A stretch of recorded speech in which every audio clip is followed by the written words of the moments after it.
Hi everyone. We are now at the beginning of this. I wanted to have this podcast eventually become bi-weekly. It quickly got to the point of being weekly. We are now weekly. We're going to possibly try and have this mostly on Tuesday nights. We'll see. We don't know. We shall see. We shall see. TBD. TBD. All right. As far as our weeks go, Mike, how was your week? My week was pretty good. I think the last time we spoke, let's see, trying to think of all the movies that I've been seeing. I finally saw The Wild Robot, which is amazing. Everyone needs to go see that. Nice. Nice.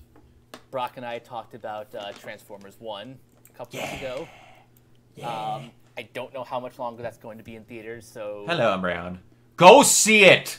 Yes. It's making criminally low amounts of money. Because Paramount doesn't know how to market shit. Whoever Yeah, marketed they that don't. movie They really Honestly, they don't. I mean, this is like Mutant Mayhem all over again, and I'm like so angry for everyone who works at Paramount Animation. It's the same problem with Mutant Mayhem to a lesser extent, but mostly Dungeons and Dragons: Honor Among Thieves. That movie came out at the worst time, like the week before the Super Mario Bros. Movie, and it just got trampled on. That movie, I think, has the moment I've laughed the hardest in the past 5 years in the theater. I know what scene you're talking about, and When that illusion spell breaks and his face starts morphing, I was dying. I couldn't. Yeah, I me literally too. almost fell out of my fucking seat in the theater. Me too. The very first time I saw that, I laughed so hard. Same, and every time I think about it, like I can't help but laugh. But yeah, Paramount, do better, please, pretty please. Yes. I don't know. That's up to I don't know Sherry. about Sorry, that. Redstone. I don't know. It's not looking good, Chief. Yeah. All right. That all you got, Mike, or you got more? Okay, I've got two more, and these both ended up in my top three. The Substance, which is Substance.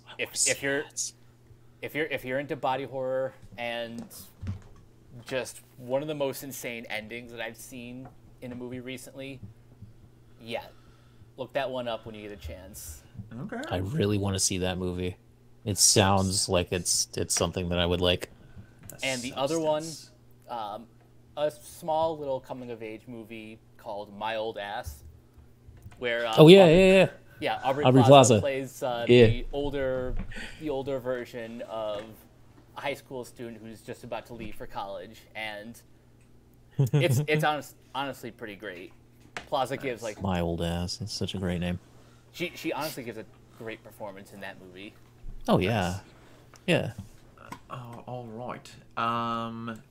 Kiona. Hello. So, oh my God, past 2 weeks, man, it's kind of a blur, if you ask me. Yeah. Let's see what has been going on. Anything interesting? Well, I mean, I don't know. I've just been streaming a lot more over the past couple of weeks, so like trying to get more into that, and just like had some major financial issues going into this week, but luckily they've been solved, so Good. they've been resolved, I should say. Nice. So at least there's that. Last night I spiraled into the pit of self-doubt and clawed my way out of it today, so Good. that's a good thing. But yeah, I didn't want to burden anybody here with that, so it's been a roller coaster, guys. I'm not gonna lie. There have been moments when I've wanted to smash everything that's in front of me, and there have been moments when things have been okay. I watched kind of an interesting movie, which is Challengers with Zendaya, and Ooh, nice. that's a very horny movie. I liked it. I liked it a lot. It's good. It's good. It's good times. Good times on a tennis court. The soundtrack on that is really, really cool, though. Trent Reznor, Atticus Ross, basically Nine Inch Nails doing the soundtrack. Full Nice. club techno, awesome. At first, I was like, "Is this what we want for the score in a tennis movie?" And then the more the movie went on, I was just like, No, it's exactly what we want. This is really good. It's exactly what you needed, honestly, and it matches completely. Honestly, one of my favorite movies of the year. And of course, Deadpool and Wolverine being my favorite. But yeah, you finally got to see it. Finally got to watch it. Finally got to nice. Watch it. Loved it. Nice. Yes, loved it as much as I knew I would. So good. It's so good, man. It's so good. And honestly, like hearing that they're gonna they're trying to get Hugh Jackman, like they're shopping him around for like best supporting actor. He's not gonna win. I know he's not gonna win, but I love the fact that they're actually doing that because I think he has a couple of scenes in there where he just like nailed the material, did better than that, honestly, and really added some dramatic flair to it. So, yeah, that's been my couple of weeks. It's just been kind of a roller coaster, but it's awesome, and we'll talk more about it when we get to the topics and stuff. All right, Bree. Oh, wow, it has been a roller coaster for me too, but in a more funny way. I had to go get my Apple Watch 6 because the battery's starting to go kaput, and Best Buy decided to cancel my Apple Care and not notify me because apparently they can do that while still taking money from your bank. So, fuck them. Anyway. What the hell? Yeah, I have to fight with people, and I'm too busy to, like, fight with people right now. I'm like, whatever. Preparing for Lightbox, did some writing in between doing some work. Big project I've been working on for about a month. We're almost in post-production on and hoping for like a December release on that. And I'm in the... got this... You can't see it because it's green in the middle, but this rainbow unicorn, and I've just have slowly morphed into my final metamorphosis of just being so fucking gay and not giving a shit. But yes, yeah, it's been 1 week since you look. Sorry, 1 week since look at me. Da, da, da, da, da, da, da. That is on one of my favorite. I'm not gonna remember how to say it, one of my favorite dad jokes ever. It was. I fear I've. Oh dang it! Now I can't even. He's like, he's talking to his therapist. He's like, I fear I've become addicted to the bare naked ladies. He's like, well, how long? When was the last time you listened to him? He's like, it's been. That and follow closely lately by my friend asked me if I was going to get Oasis tickets. I said maybe. You know what it is on jokes. The stream that I'm always in, Red Stream, it's always it's been a while. Anytime somebody says it's been a while, somebody always pops in with it's been a while. I first saw you. God. As far as my week, I spent the weekend with my cousin. She was painting. We both spent the weekend at my mom's house up north. She was painting, and I was on distract the animals duty, so she got to paint while I got to basically have playtime with all my mom's cats and dogs and all of such. I watched the Vince McMahon documentary, which we'll get into later. I watched a ton of stand-up while I was sitting there just browsing around on Netflix. Anyone who's not watched Pete Holmes, good Lord, watch Pete Holmes. He's genuinely one of the funniest people on the planet. That and him and Taylor Tomlinson are both just fantastic. I love her. She's great. That and just, of course, Dave Chappelle. I love Dave Chappelle so damn much. But I watching more Mob Psycho slowly but surely. I took a break from watching anime for a while, so I'm partially through that. It's still doing very good. And then getting ready this week to watch the sequel to the very first movie that me and Mike did a review for on this channel, which is Joker, which I have seen some thoughts on the internet. Yeah. I know. I think I sent some of them to you. Yeah, I'm like, you know what this is going to be? The movie that everyone thought the original Joker is, and it actually is, which proves that movie was a fucking fluke. I'm waiting. Because I still genuinely believe that first one is fantastic, but here's the we'll get to what I believe the problem is. I believe they got Lady Gaga in the movie and then went, let's make it a musical. and then didn't have her write music. Yeah. Which I'm like, Makes a lot of sense. why? I mean, she's done like regular like on-screen acting too, and she's been good. But I'm like, yeah, I don't know. It's just, why did Joker have to have a sequel in the first place? Like, I like the idea of jukebox musicals. It's just when you have a person who's known for being in movies and writing music for it, it is a multi-Grammy nominated plus winning them like honestly, for her as Harley, I thought was inspired casting. For this version of what they're doing with Harley, I'm like, Definitely interesting, yeah. You need someone who's going to be goofy in a realistic way. Lady Gaga's right there. Yeah, yeah. And then, and I don't know what it is. I don't want to get spoiled on it. But all I see coming across TikToks that I'm zipping past like my life depends on it is, I cannot fucking believe that's how they ended the movie. That's every single thought of every single review I've seen. That they thought they had a fever dream for the ending of what that movie is. No. I don't think I've been this aroused to be disappointed at the ending of a movie. Like, I need to see how bad this is. But here's like the kicker too. I think this is the reason why Salem's Lot isn't getting a theatrical like release. And I love Salem's Lot. That's like my favorite Stephen King book, and now it's just on like Max.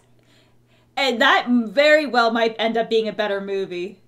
So now WB doesn't have, like, you know, a mid-budget Halloween movie this year because they're like, oh, yeah, baby, I'm the Joker. Let's go all in. Yeah, they also, I noticed that I can't even think of it. The new Hellboy.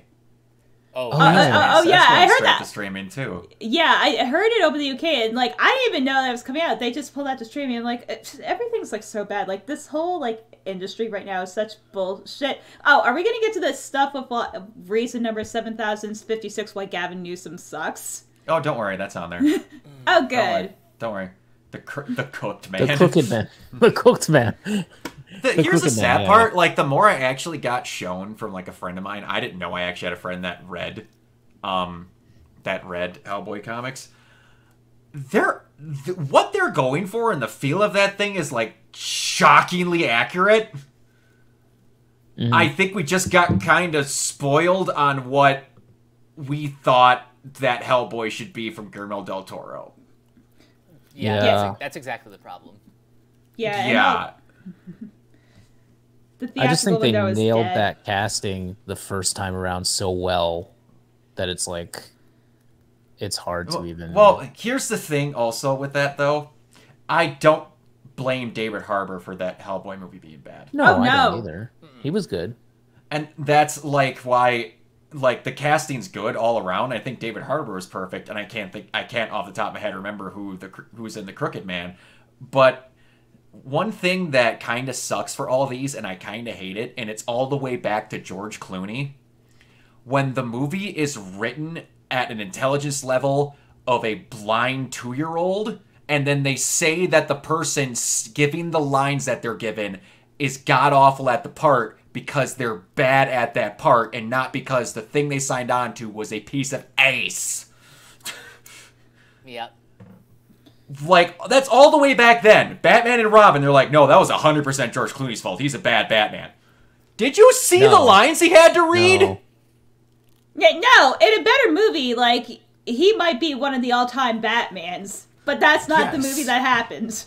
Yeah, he's a good actor. Like, he's not awful in the role. And this is and this is like just coming off of ER George Clooney. Yeah, like this is Clooney.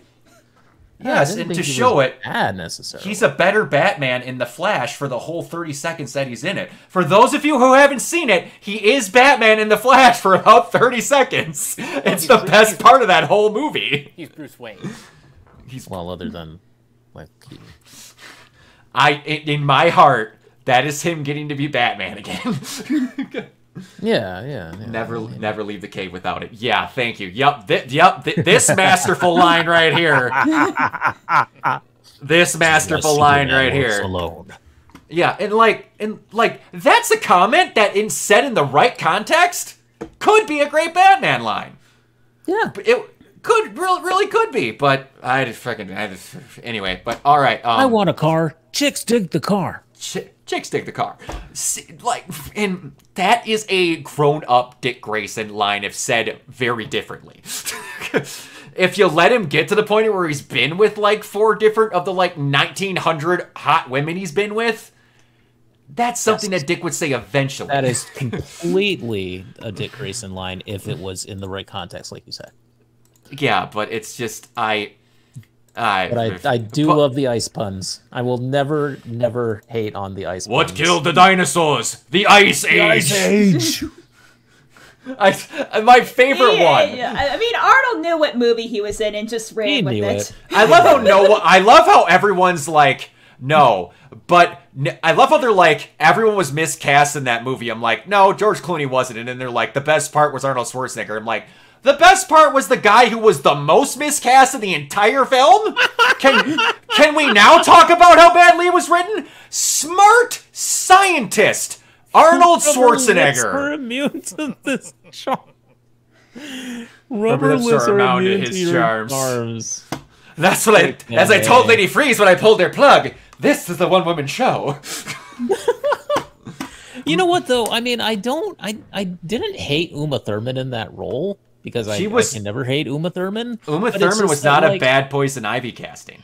No, Again, not at it was all. just I mean, written even the badly. whole the whole weird thing that she was doing with like the whole like 40s movie star sort of affectation was all right with me, but it's just that's not really Poison Ivy. That's like it's a parody of Poison Ivy in a way, but still. It is, absolutely. But and of course, Bane was unforgivable. What, you don't think this was everyone? I love how everyone's like, Tom Hardy was the worst. I'm like, I'm sorry, did you not watch Bomb? Bomb!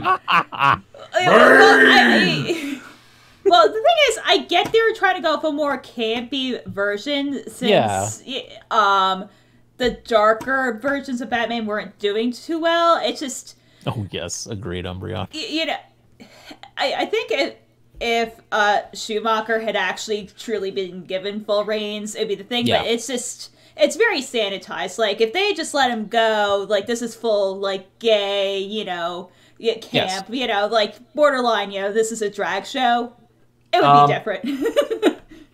I wouldn't say that because I've seen the special features, and he talked about how he didn't have any restraint. It's still a studio special feature. I'm like... And the actual footage of them saying, remember, it's a cartoon! Action! Well, that's the movie he was paid to make. Because that's what Warner Brothers wanted. I mean, he made the movie I know. he was asked to make, so... The complete opposite direction of Batman Returns. That's really what it was. It was. And, like, you want that was my thing. Batman Forever was campy. Batman and Robin was a fucking cartoon that even kids would think was stupid. Yeah, unfortunately. But, anyway. If you look at it as a tribute to the 60s show... I still think the 60s show was more serious than Batman and Robin was. I'm gonna be really honest. Yeah, I mean, it was more like Adam West sort of like playing it straight, but also saying like hilarious lines at the same time. I don't know what is more. I still want a somewhat recreation of the Commissioner. I know we've been on this for a while, but Commissioner Gordon calling Bruce Wayne, hanging up. Calling Batman, he picks up the same phone and doesn't change his voice. And acts like nothing happens. That is one of my favorite moments in a Batman thing ever. That is hilarious. And also the thing that everyone screws up. The Batman, the shark repellent. Everyone's like, how does Batman have shark repellent? No, what's funnier is that wasn't Batman's. He takes it out of the helicopter that he went into. Someone who wasn't Batman had shark repellent. Yeah, it's like licensed or something. I don't even know. Like, it's just like, are you serious? Okay. One last thing that I want to say is John Glover in that movie, pre-Smallville John Glover, playing Dr. Jason Woodrue, is one of my favorite fucking things in the entire world because he's just so hammy. That is pretty good. We're Love going John to Glover. need it. And one thing that I'm not going to forgive, and when I'm saying that Joel Schumacher had to say whatever he wanted because he borderline drove Alicia Silverstone into a spiraling depression about commenting on her figure. So Joel Schumacher could have been told to shut up a couple of times. I mean, he was an openly gay man in the 90s. I'm like, I'm sorry, gay men sometimes suck. Like, cis gay men suck. I mean, they haven't changed. I mean, the shit was just going on Chapel Road. It's like, Jesus Christ. Yeah. Anyway. Okay. All right. So that is the Batman and Robin segment of that this is the podcast. that I didn't think we were going to go on for a good 10 minutes, but all right. All right. One more thing. There's one more thing. And this is the cardinal sin why Batman and Robin sucks. Okay. There is no kiss from a rose. That is true. That is true. That is an era of films that I miss. Yeah. Same. The entire reason that a lot of people went to see that film was Kiss from a Rose. A song that made no sense in a Batman film. No, because it wasn't made for it. It was like a Seal thing. It's like, I have this thing. I don't know. You can have it, I guess. Yeah. And the more I thought, and I love this, and the more I think about it, I'm like, why the fuck was that in that movie?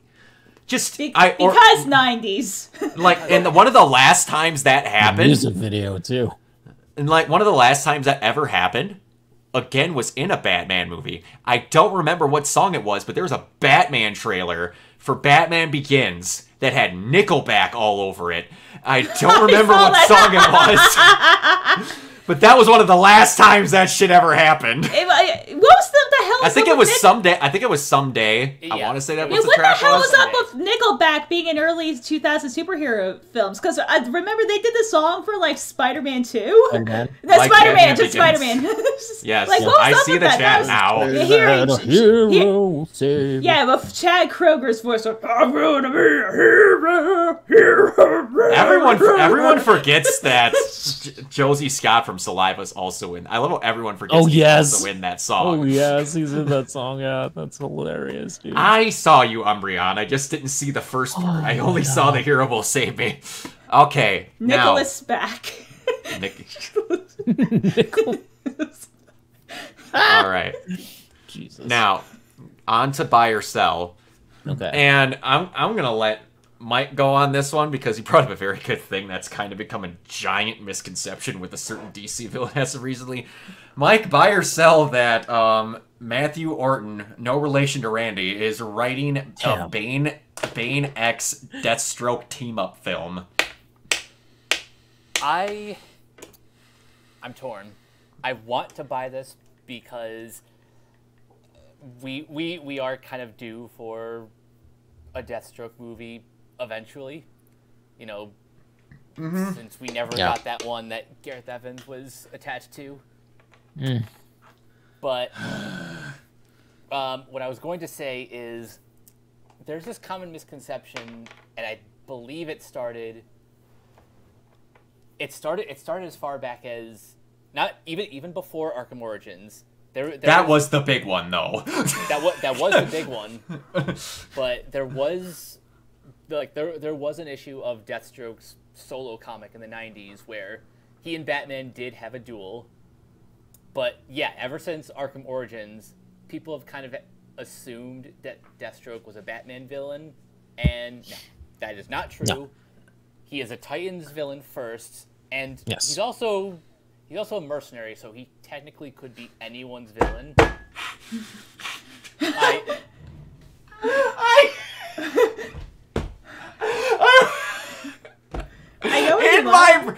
my brain, I can't. In my brain, you're like, he's also a Titans villain, and then you were going to say and I was like, also. Probably attended some Diddy parties. Does no one remember the Judas Contract? Oh, God. Oh, gosh. Oh, when you said he's a Titans villain, and you're like, and also a pedophile. Like, I love how that's one thing where we're like, no! Except for that one animated movie for the Judas Contract they made in that new style. They just couldn't get away from it. Of like, fuck. Yeah, like, that's the one thing I like about the 03 Teen Titans show is that they definitely took a lot of the like he was still creepy, but like not that. Yeah, they sanitized that story for. No, like that made more like get her away from the team, whatever, and have her be betraying whatever this other thing. That yes, but she was also kind of a different character in that too. Like she was more. She was. More of like a good character, a conflicted character. Yes. All right. But yes, you're very correct on that. But anyway, yes, I do buy the concept of whatever this movie turns out to be. Yeah, we'll see. Is it gonna be? Yeah. Is it gonna be Bane and Deathstroke asterisks, and it just turns out to be? I don't know. The frickin' what is even? Oh yeah, here's what it's gonna be.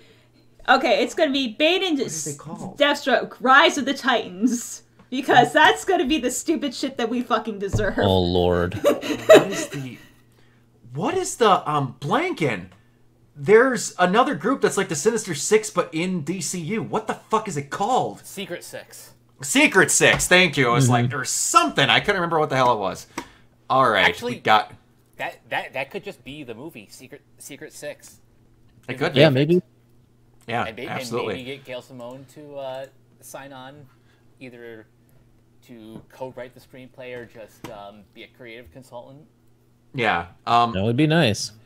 It could be, absolutely. All right, I think we got all of everybody's opinions on that. All right, Kiona, buy or sell that Hideo Kojima has signed on with Hollywood talent agency WME as it begins to explore more film and TV opportunities. I would like to work with more talented people from around the world, create something new with digital being the key word. It could be a movie, a game, or something else entirely.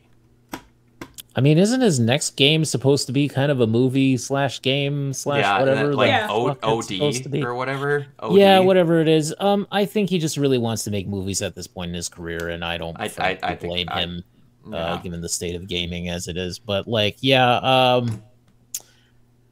mean, I would say I buy it. You know, I think his work lends itself to that medium anyway. So, yeah. Yeah. Oh, absolutely.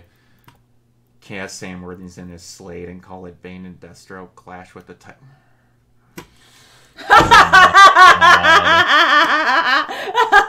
Oh no.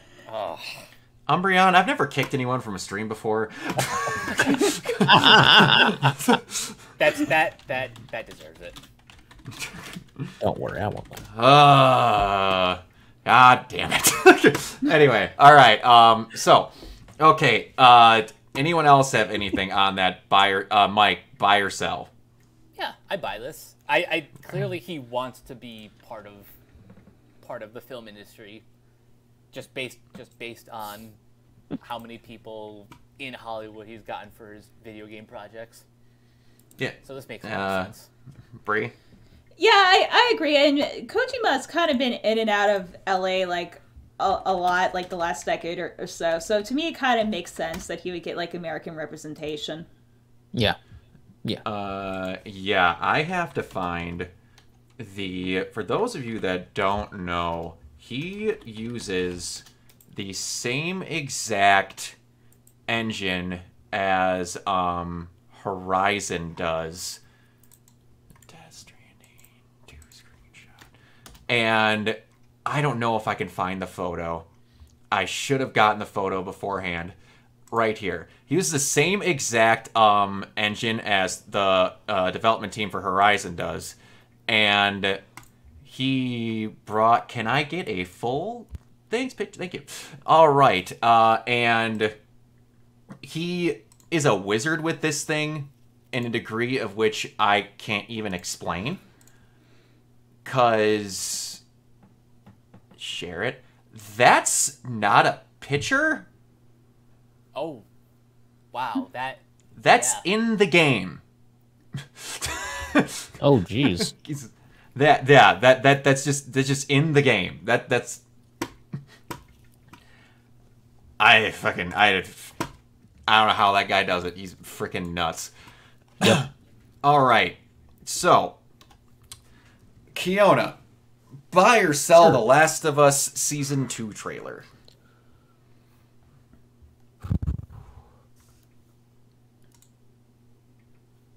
Buy, but very cautiously.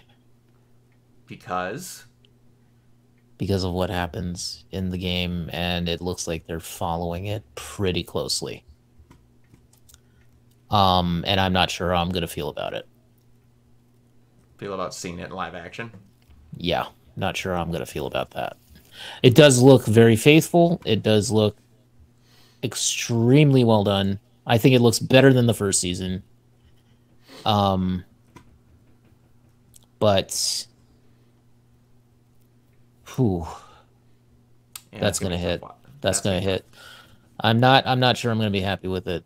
But we'll see. The game exhausted me, even though, again, well made, Naughty Dog, excellent developers. But it exhausted me to no end. By the time I was done, I felt as exhausted as Ellie felt, and maybe that's what they were going for. But it also, I felt like, I get the point that they're making, but at the same time, man, I'm not on the side of one of the characters. But yeah, But- I mean, it looks well done. It looks well done. My So only yeah, thing I'm is, gonna say bye. yeah, my only thing is, please, don't do what you did to Laura Bailey to this poor Oh, girl. jeez, don't do it. Yeah, please don't. Oh, you're She's- trying to tell me that threatening Laura Bailey's infant son wasn't good? Oh, They already immediately, when they got her to set, gave her additional security just because they knew what would happen. yeah. By the way, the casting looks amazing this season, including Caitlin Dever. I think it looks really, really, really good. Like I said, Yeah. but Yeah. yeah, I agree with you, Bree, completely, 100%. Same. Yeah. And Yeah. yeah, it kind of goes without saying I absolutely buy this trailer. Yeah. I buy it. I get why, and here's the thing, that conversations about that game are rough. Yeah. I don't think you're ever supposed to take both people's sides. I don't think you're supposed to take either, to be perfectly honest. Because when I beat The Last of Us Part 1, the literal first thought in my head is, if they make a sequel, Joel's dying. Yeah. Because what he did at the end of that game, from the other perspective, is a very shitty thing. Now, I'm also going to quantify that with, if I was in Joel's position, I'd have done the exact same thing. And how I'm do they gonna know make it sure would have that's worked? known. Is my thing. That is the thing, and I get that, and that's why you have the reasoning behind Joel. Now, if I was in Abby's shoes and I had the opportunity to kill the guy that killed my dad, all of his friends, and possibly took away the cure to save humanity, would I also go after him given the opportunity? Yes. Yes, I would. So it's one of those things where both sides aren't technically wrong. Right. Yeah. Yeah. No, like I said, I understand what they're doing, but so one of the things that they do in the game that I think it just twists the knife even further is the fact that when you get to that point when you're playing as Abby and when you're like, yeah, I agree, Umbreon, but when you get to that point it looks like they're doing it in the show as well. She is saved by Joel. In the opening part of Last of Us 2, she's saved by him. And I think that just twists it even more. Because I don't think Joel in his heart of hearts is an evil man. He's done evil things. If you want to classify it. But I think that, like, in terms of defending your family, I don't think there's a damn thing I wouldn't do. Yeah, I know, and that's why justifications on both sides are the same. Yeah. Yeah. And that's literally no one in that game is wrong, in my opinion. Yeah. And that's why a lot of people kind of get irritated about it, rightfully so, is because you're kind of meant to see the person from the other side perspective, which games don't do a whole lot. Like, ever. Yeah. Yeah. Also, like, statistically, gamers just... I'm not saying you specifically. I'm just saying, in general, they're not very smart. Nope. No, and a lot of it was the fact that Joel got killed by a girl. Pissed a lot of people off. I'm gonna be really honest with you. I'm gonna be really honest with you. I think that just is the thing. I think It's that's not even kinda about the stupid. It's not even about the subject. It's just Can that. confirm.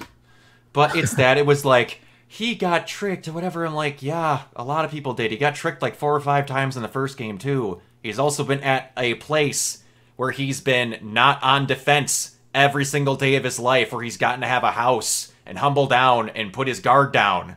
And that bit him in the ass in the end. But you know what, though? In terms of the characterizations and everything, I mean, if you look at that game, Abby's not 100%, like, she's not a paragon of virtue herself. No! Absolutely not. And that's what bites her in the ass with, Ashley Birch's character. No, Ashley Birch's character. Damn it. I'm sorry. It's been a while since I played it. I can't think of it either. But Ashley Birch's character, like, she shows that she's not perfect. She could have just let all this go and then and just forget about it, and then she screws over a bunch of her friends. Mel? Or Lev. Mel, yes. And Mel. that's what, like, the big overarching thing is. Yeah. The cost of revenge, and is it worth it? Yeah. Which is an overarching thing all over, and in both their cases, it wasn't. It ruined both their lives. I think the main issue that I had with that game, not to make this all about the game itself, but I think because, you know, obviously the show is doing a great job of portraying what is in the game. I'd also want to see where they differ from the game as well. I want to see where they sort of go a little bit in a different track. I would like to see that, because I know that they've mentioned that they will, but like, the major frustration that I had with that game was that the last segment of it just went on for way too long. And by that point, I was so tired. You're right. Yeah. And I was like, oh, fuck me. There's another stealth section. Jesus fucking Christ. I was like, I was so exhausted by that point. But it's just, you know, but it's a great game. It's a great game. Yeah, and Lev, I think, was the most innocent out of everybody. Oh, absolutely. Dina too. Yeah. Dina. Yeah, I thought every part was 10 out of 10. No, even who think that game is a freaking 13 out of 10 masterpiece, that last chunk could have been shortened up. Yeah. It could have been shortened up, but that's the only part that I honestly have a problem with, is that last bit. Yeah. But yeah, Wasn't they that also Ron Perlman who was like the leader of that last group too? Wasn't that like Ron Perlman or something? I don't know. If I remember correctly. Didn't he like voice the leader of that he could have bikers dudes Maybe. or whatever? Anyway, it could be. All right. It's been years, literally years. All right. Anyway, moving on to the next one. Mike, buy or sell. 50 Cent confirms that Netflix has bought his Diddy documentary. This is a story with significant human impact. It is a complex narrative spanning decades, not just the headlines and clips you've seen so far. And the working title, Did He Do It? Yeah, you know, I gotta respect Diddy's like level of petty. 50 Cent is one of my favorite human beings ever to exist on the planet. Mike, buy or sell? I buy it. I buy that this was just like ready to go as soon as those headlines dropped. He's been doing research for years. Yeah. He's been probably having this, like, you know, right next to the red button for like 15 years. Yeah, there's few people that were happier than he did when he got it. That he's like, hit go on production. So I take it you buy this as well, Bree. Yeah. Yeah. I buy the living shit out of it. It's the same thing with Kendrick Lamar. I love pettiness when you make it an art form. Yeah. Kendrick Lamar and 50 Cent have made pettiness an art form. Pure Like, art. I don't know. The true vindictive patient is saying, I don't know if anyone knows about this, but there was a concert when Ja Rule got back out of jail where he was going to be his big comeback and all this and whatever, and the tickets were dirt cheap so that anyone could go. And then someone contacted 50, it was a friend or a relative of his, that these concert tickets were for sale. And then he goes, well, how cheap are they? And he goes, really? He's like, give me the first 4 rows. Bought the first 4 rows of his entire concert, the entire part the stage lighting hits, so that when Ja Rule went out on stage, no one was in the front. and the stage lighting made it look like nobody was there. He's sitting there talking about this on camera. He goes, you're a true rapper? Test me your showmanship. There's nobody in the front row for you to go off of. Tell me how good of a rapper you are. Fantastic. All right. Bree. Buy or sell that Disney Plus has introduced anti-password sharing in the U.S. There is now a paid sharing policy where users now have to pay to add a member outside their household. Jesus. I've seen that, Umbreon. Y'all have to like stop like doing this. I mean, thankfully, like my other house, like I can just say, because it's true, I have like my relatives and I go there usually like every other month or whatever. So I'm like technically like that is my second residence, but also bite me. Disney, that, by the way, okay. What is the average cost of a Disney Plus subscription? Do you want the basic or the premium? Just basic. Oh jeez. I think without Jesus. without the ad-free option, it's like $9.99 or something. Okay, cool. So I'm gonna, get out a calculator, just because I like to have physical proof of things. So what was that again? I said $9.99. That may be wrong. I'm gonna look at Disney Plus pricing. All right. Anyway, I'm gonna go off of $9.99 right now. Anyone shot in the dark that they think how many Disney Plus subscribers there are? I would say at least 200 million.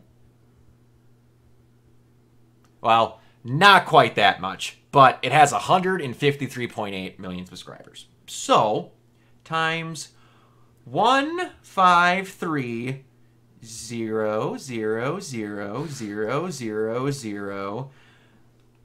Oh, sorry, I forgot to put the 8 in there. I don't want to forget that. So, every month with the basic, if it's $9.99,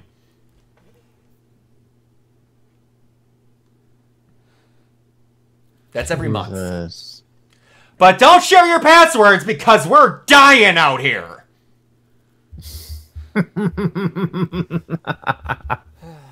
For those audio listeners, wherever you are, that is $1,536,462,000 a month. But no, don't share your passwords. And that's the basic plan, by the way. The basic plan. Which honestly, like, as someone who does subscribe, unless you have Hulu, like, it's really not worth it. No. I have Disney Plus and Hulu, so that's... Yeah, I got the bundle. That's kind of a plus, so... Well, there's, like, if I'm not wrong, the one with Disney Plus, ESPN, and all that is now, like, $20. Yeah, I mean, that's what I have. But sometimes... ESPN actually has some decent exclusives, So, if everyone had that, it would go up to $3 trillion. I have it through Verizon. Good on you. I had it like that for a while. But anyway, yeah, they're really hurting, and they really need to, crack down on those passwords. Anyway, Bree, buy or sell the ballerina trailer? I haven't watched it yet. I'm sorry. Mike, buy or sell the ballerina trailer? Oh, easy buy. Yes. Kiona. Cautious buy. Cautious buy? It's because it's a woman, isn't it? Oh, obviously. Obviously, yes. I never want to see Ana de Armas in a movie ever. Yeah, I know. Never. I'm like, I never yeah. want to spend 2 hours staring at Ana de Armas beating people up and kicking ass. Oh. That is just, oh my God, I'm so upset. She has ovaries. She can't be strong in action. As She's we not learned- my ideal gamer wife. As we learned last week from Kiona, unless it's Alien 3, he's not watching it. That's right. No, as we learned, if it's not Alien Resurrection, I'm not watching it. No, what was the quote last week? If anyone's ever feeling alone and you feel the darkness approaching you, don't worry, it's just Alien 3. Oh. It's just Alien 3. Yeah. That's all I it is, just saw really. the ad for this, and Zach brings up a good point, which kind of segues to like another point is that, well, it's just Max now because HBO didn't want to have their name soiled, Yeah. I guess, or whatever the reason. With their own service. But yeah, I think we're at the point of like consolidation. But yes, we're basically reinventing cable. Yeah, Well, basically. I'm still at this point, because I with 2 services have more than I've ever watched in cable. Until I have infomercials going on at a loop at 6 a.m. in the morning, I don't have cable back yet. Like, some people, like, I know it's not you, but people are born at an era where cable stopped being a regular thing. We have 18-year-olds now that barely know what normal cable is. Oh, I mean, true. I still have it for like the sports and everything because a lot of it in like region locking and everything, and it's like stupid. Yeah, my parents still have it for the local stations. Yeah. All right. Yeah. All right. Mike, buy or sell Heavy is the Crown, Linkin Park's new single. I buy this because it's been on a loop for like the past however long it's been since that song was released. 16 seconds. 16 seconds that scream is. And I watched multiple videos of her pull that off in person and not drop a breath once. Emily can't scream. She's a stupid woman. Why would we ever have blah, blah, blah, blah, blah. She has ovaries. Ah! Okay, Scientology aside, every single argument against Emily by this point should be is like, dead. Yeah. Like, for real.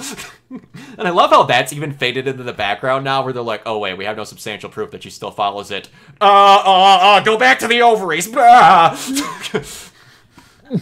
tell you, all the grifters, this is like unrelated, but have you seen so many guys are like just, the new villain, because Anita Sarkeesian is done, so Sweet Baby Ink's like the newest villain, whether or not like it's like true, but they're just like, it's like, why can't you just be normal and just... Well, to be fair, Sweet Baby Ink has earned that reputation. They're literally the mafia of DEI. They will break your windows in with a rainbow-colored brick and go, see, the gay people won't hurt you if you pay us to stop breaking your windows. That's pretty much what they do. Like, I'm not even sure what is true and what's not anymore, but it's like all these videos, I'm like, this is like, we're, trying to make Gamergate great again. And I'm like, yo, the sequel sucks. We ain't doing this. It sucked the first time. Yeah. But Yeah. anyway, Kiona, buy or sell Heavy is the Crown. Bye. Loved it. Thanks, Spooky. Gamergate. Bree, have you listened to the new song? I've been meaning to, dude. Like, here's the reason why Nickelback also came up. Is I've had to listen to Nickelback for this project I'm working on. It's a joke. Oh God. Oh no. Oh no.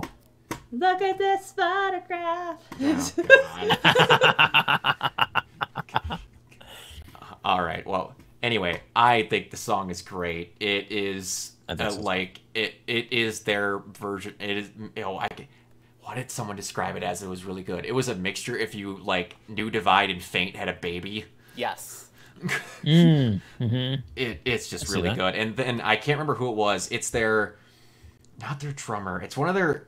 It's their guitarist or their bass player. He doesn't tour with them anymore, but he still writes the music because he's been wanting to get out of the spotlight for a while. He's just not into it. Yeah, like COVID made him realize how much he like just appreciates being home. But he's like, I'm still gonna help the band write and do all this. But he's like, we have a shitload heavier songs than that that you guys haven't heard. So there's a lot more heavier stuff coming. I'm like, awesome. All right, I'm gonna go to Mike first because I've never seen this person in the movie before, to my knowledge. Mike, buy or sell that Kyle Chandler is being considered for the role of Hal Jordan, and also that it is true that Cable, Josh Brolin was considered, but it quote unquote just didn't work out. I buy this quite a bit, and I'm going to disagree with what you said because you have seen Kyle Chandler in movies before. He was. What have I said? Oh, I thought what have I seen him in? He was. If I do, I don't remember him. He was in Godzilla, King of the Monsters. Oh yeah, yeah. Oh yeah, the dad. Yeah, the dad. Millie Bobby Brown. Oh wow. Dad. Okay. And he's I'm gonna be fair. And he's also the coach in Friday Night Lights. Yeah, okay. Friday Night Lights. I'm gonna be TV fair. show. I have seen him. To this day, I did not know what his name was. Okay, so yes, I have seen him. But yeah, no, hey, Manny. I think he's kind of perfect for an older Hal Jordan. It would be kind of cool that you actually see Hal Jordan like showing a younger, younger Jon Stewart the ropes. Yeah. That would be kind of cool. Like, I heard someone say they want a True Detective, but with Green Lanterns. I kind of want that. I think that would be awesome. I think that is the plan. Yeah. Now, do we just need to get a scene with Kyle Chandler and have Alexander Daddario being Star Sapphire, and we get that recreation of... Never mind. All right, anybody? Anyone who's seen True Detective! I know where you're going with that. Yes. Yeah. Dear God, whoa. I have never gotten messaged so many times about a show that I not watched until that episode of True Detective came up. Because holy hell. Yep. That was something. All right, Bree. Yes. Do you buy yourself? I mean, I just want a good Green Lantern movie, so... Bye. Please don't mess it up again. Well, you got a person that actually cares about their outfit, so I could see that happening. All right. Kiona, buy or sell rumor that Spider-Man will have a huge role in Avengers Doomsday, and this is not a part of that thing, but I swear to Christ, if this is true, and I'm going to go first, I will buy it, but... if we go forth and make it so that Peter Parker has a bigger relationship with our Doctor Doom than Reed Richards, that's a problem. I'm going to kill someone. So, buy on the condition of how the hell they handle this. Kiona, buy or sell. Yeah, same. I'm kind of with I'm kind of with you on that. I think that I think it'll definitely lead to an interesting sort of reveal, and that moment will be kind of a cool thing, but it does depend on how they handle it. And I'm gonna do a lot of cautious buying in this episode of the podcast, but yeah, I'd say cautious buy. Mike? Yeah, this is a very cautious buy. I get why Marvel wants Tom Holland to be in Avengers 5 because, this is the big Avengers movie and they want to pull out of stuff. I don't know off the top of my head, Umbreon. Which one comes? Oh, nope. Wow, a bunch of comments just came in at once. Hold on. Which one comes first? I genuinely don't know. Does F4 come first? Yes. That will come first, right? Yes. Okay, F4 comes first. Yeah. But yeah, this is a cautious buy because it really depends on the execution, and I'm not sure how much trust I have in the Russo brothers lately. Have they done anything other than that movie recently? Which That movie that everyone hated, apparently. I saw new pictures of it. It does not look good. Oh, the Electric State. Yeah. Yeah. Yeah, it does not look good at all. Good luck with that, boys. Oh. Are they writing both of them? No, they're just directing. And one of the writers from Cherry might have been the one I'm thinking of. Yeah. Oh yeah, that was the one I was thinking of. But I mean, if they're just directing it, and they just have to do Endgame and Infinity War again, but with a different setup, they know how to handle multiple people, and they don't have to make up. They don't have to make up new things. I think that might be the issue. Plus they've got Feige to Yeah. Yeah. keep them on a short leash. And I don't think that they can afford to fuck this up. Otherwise, No. they're done. No. Yeah, they cannot afford to fuck this up. Yep. Oh. Bree? Agree. I mean, I've been kind of like tepid, like wait and see. I mean, like you said, if they mess this up, then it's over for at least, you know, this iteration of it. Yeah, it's... Definitely. They're not Jeez. going to be as much of a problem as... If Feige can babysit Whedon, he can Yeah, he babysit Whedon for Age of Ultron, so... I still like Age of Ultron for what it is. I still do too, but there was some... He also let Whedon put Chris Evans in that costume in Captain America in Avengers 1, so... Oh, that costume. And that's more egregious than anything that happened in Age of Ultron. I'm just gonna throw that out there. Alright. Kiona. Buy or sell, or that Cody Rhodes has hit the top 5 on Fanatics for merch sales across all athletes and personalities. That's involving NBA, NFL, everything. I buy it. I mean, definitely. He's super popular right now. They're making a shit ton of money. So yeah, and I think it's been the most popular that it's been in years, if not decades. So yeah, I buy that for sure. I mean, crazy when you get a demented old sex pest out and get rid of his... I know. Can you imagine? Can you imagine that? Wowie kazowie.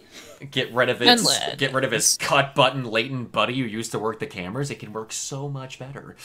Yeah, and I mean, like, you know, if you look at it too, I mean, who was dragging down creative for all those years? It was Vince. So Vince, the same guy who every single day for creative ordered a burrito and then when asked what a burrito was, didn't know what it was. Despite the fact he was eating one when they asked him. yeah. First of all, how do you not know what a fucking burrito is? Like, a burrito is, like, so fucking basic. It's like a fucking wrap. Bree, this is the same guy that fired someone who sneezed in front of him because he hates sneezing because this is an action he cannot control. Jesus. I'm sorry, what? Oh my god. He also didn't like to say the word hospital on TV, so he made people say medical facility. Medical facility. And didn't like calling championship belts, so he always said title. And hated the fact that his wrestling company did wrestling, and he didn't let them use the word wrestling. Yeah. Is that why he... Sounds like a bit from It's Always Sunny. Yeah, it does. Yeah, it does. Is that why he insisted this was sports entertainment and not Yeah. wrestling? Yes. Yeah, because they provide an entertainment company. You know, I don't think I say this because of, like, Twitch thing, but it reminds me about that bit with Frank when he says, "We ain't kids." Yeah. Yeah. Like, why would you say that? That's, like, super incriminating. He's like, you wouldn't, but they won't say no because of the implication. But why would you, are you just gonna, what if they did say no, but they won't? All Frankly, right. I don't think enough to answer your question, Heiserts. How much did... shockingly? Not a whole lot, and that's the part that scares me. Yeah. That was just who he was. That's the scary part. It sounds like an SNL bit that uses stupid words other than basic terms, and you think they're problematic now. Yeah, except he's also the same guy that said the N-word live on a WWE Yes, he pay-per-view was a joke. Yeah. Oh my god. And then got Booker T to make a joke about it. Oh. And then made a whole storyline for Booker T and made them talk to him about how people like you don't get championships. And then one question about it is like, no, it's because he's from WCW, not because he's like the only black guy on our roster except for like one other. Anyway, Kiona, buy or sell that Russ Marquand, voice of Professor X, says that X-Men 97 Season 2 is somehow much darker than Season 1. Given where they left it at the end of Season 1, I would say absolute buy. Yes, I think we are going in a very dark direction. He said that, but he refused to say hospital. Yes. Yes. Local medical facility. Mike, buy or sell? Yeah, I buy this. Yeah, I buy too. And it actually makes me very excited to see where they go with Season 2. Than, remember it, but... Oh, buddy. You wait for the first time that Rogue sees him when he's a horseman. Oh. Speaking of which, this is kind Age of of related. Apocalypse. Did you guys see that his Kickstarter with all like the X-Men like pins? I contributed to that because they had my husband, so that should be coming in a couple months. Nice. Nice. Mon ami. My mon ami. For me. They're stupid and there's whatever the heck that guy is. He's just a McMahon. All right. Oh, Okay, Heiser. No, Heiser. You want to know the best one so I don't forget about it when we talk about the documentary. He also, at one point, proposed a storyline that, because Stephanie was pregnant with Paul Levesque's baby, her husband, Triple H at the time, he proposed a storyline that the pregnancy be from her brother Shane, and then when Stephanie goes, no, Dad, that's messed up, he goes, oh, okay, well, how about if it was from me? Without blinking, said this as a normal conversation. And then brought it up again in the documentary as if it wasn't weird. No. Because it's entertainment. No. People who have not watched this for years, like, oh, you guys know nothing. That documentary didn't even scratch the surface. It did not scratch the surface, no. Oh, but okay. Bree, buy or sell the Thunderbolts trailer. Did you watch it? No, I've been so bad this week.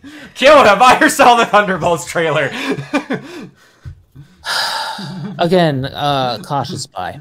Cautious buy. I think some aspects of it look very, very good and very interesting.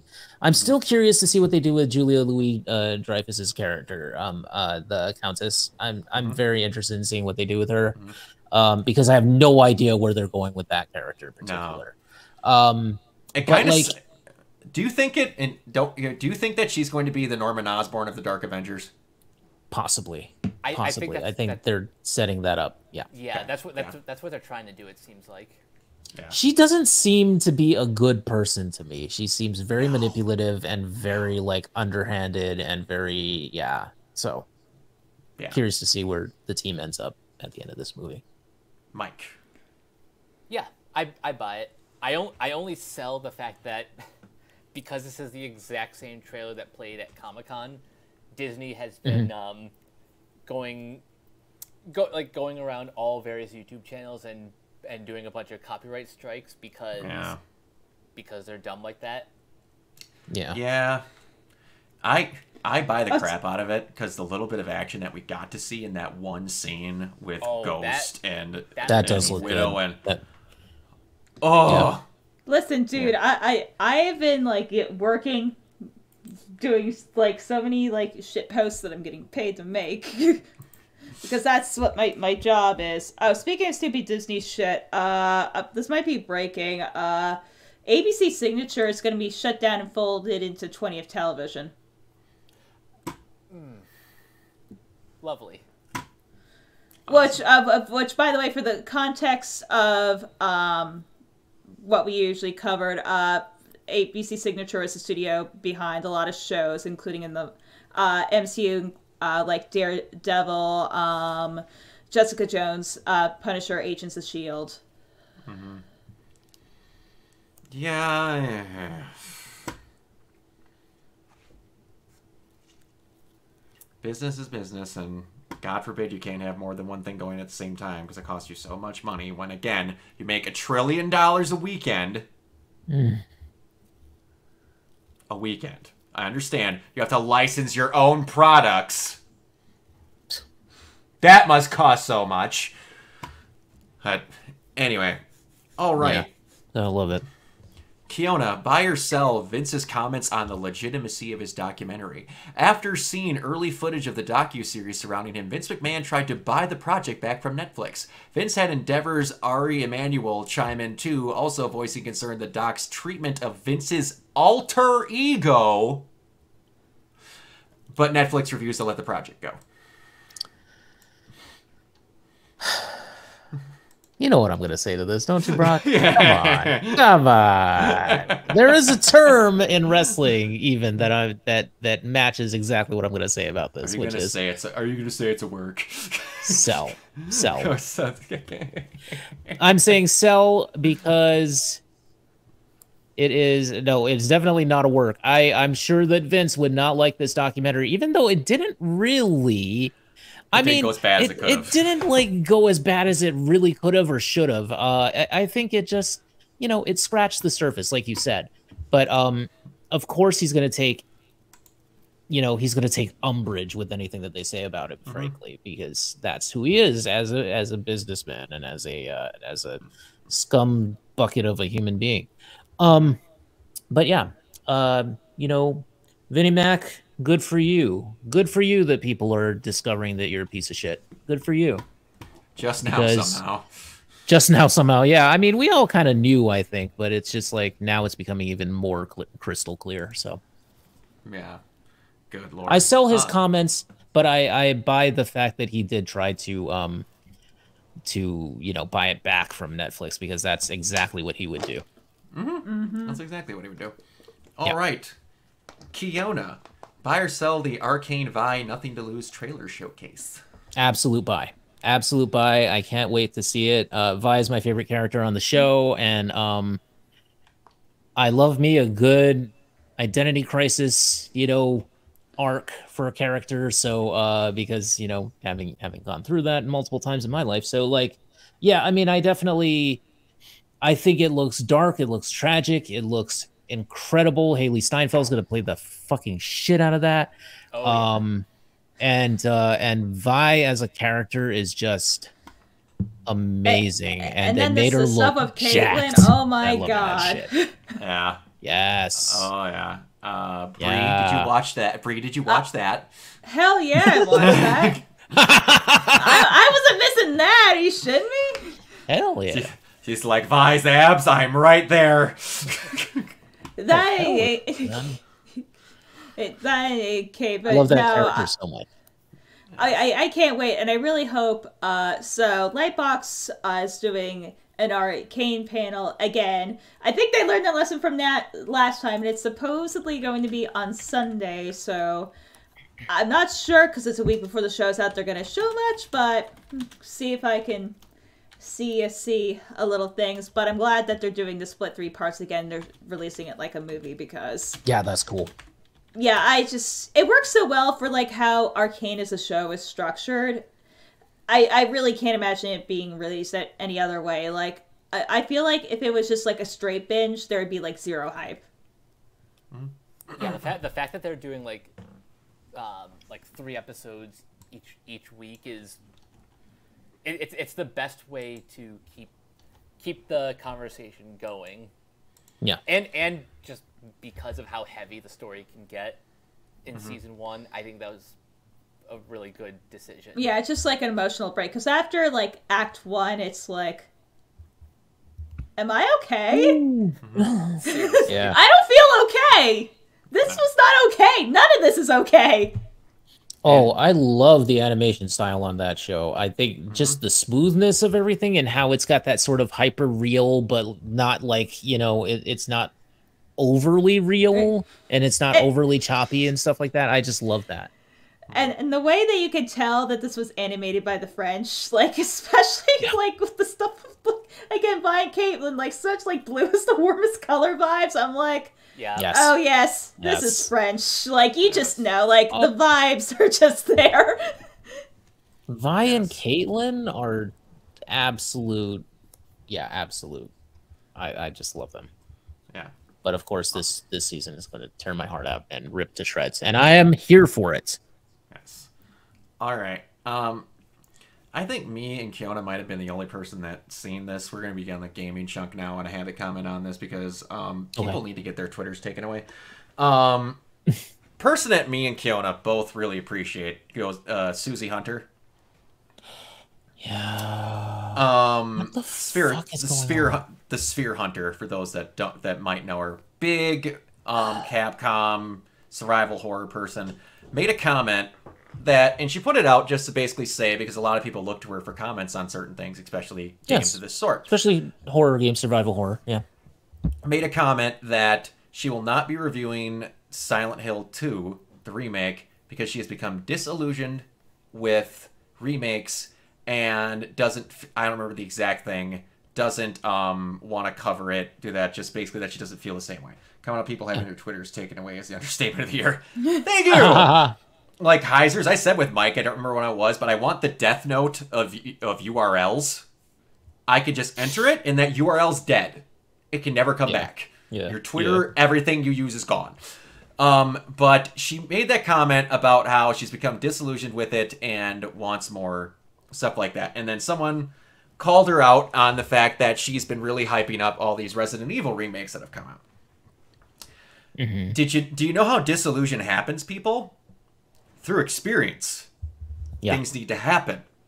Yeah. And her situation that she rightfully explained with this is she doesn't want a remake to happen for the sake of you having to buy it to get more original games. Which is what the situation is with Konami. It is not that with Resident Evil.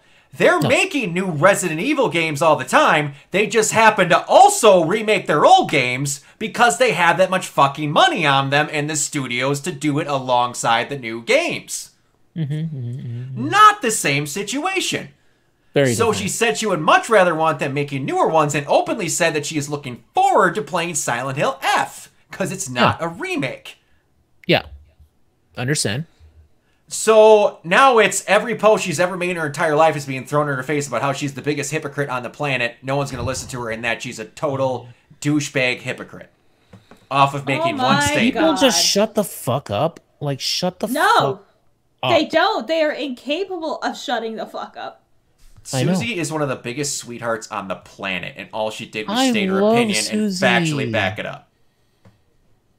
I love her so much. And besides, it's just her stating that she's not going to cover this game. If you want coverage, I'm sure there'll be like 10 fucking thousand million other channels that'll cover it. There will be. Like, who gives a shit? Like, let her do what she wants to do. It's her channel. You don't have any ownership over her or her channel. Just shut the fuck up and leave her alone. God. I agree 100%. Before this comment last week, everyone else wanted to get with her in bed. Now, magically, she's horrible. Magically, so much. She's so great. She is an absolute fucking sweetheart. She puts so much work into everything she does. So much effort. And she's incredibly knowledgeable on everything she talks about. She doesn't fuck around when she says she knows things. She's genuinely one of the most dedicated, I'm not going to call her a video games journalist, video game commentator. Or somebody that you know, I mean, a fan, somebody who loves games, especially in that genre.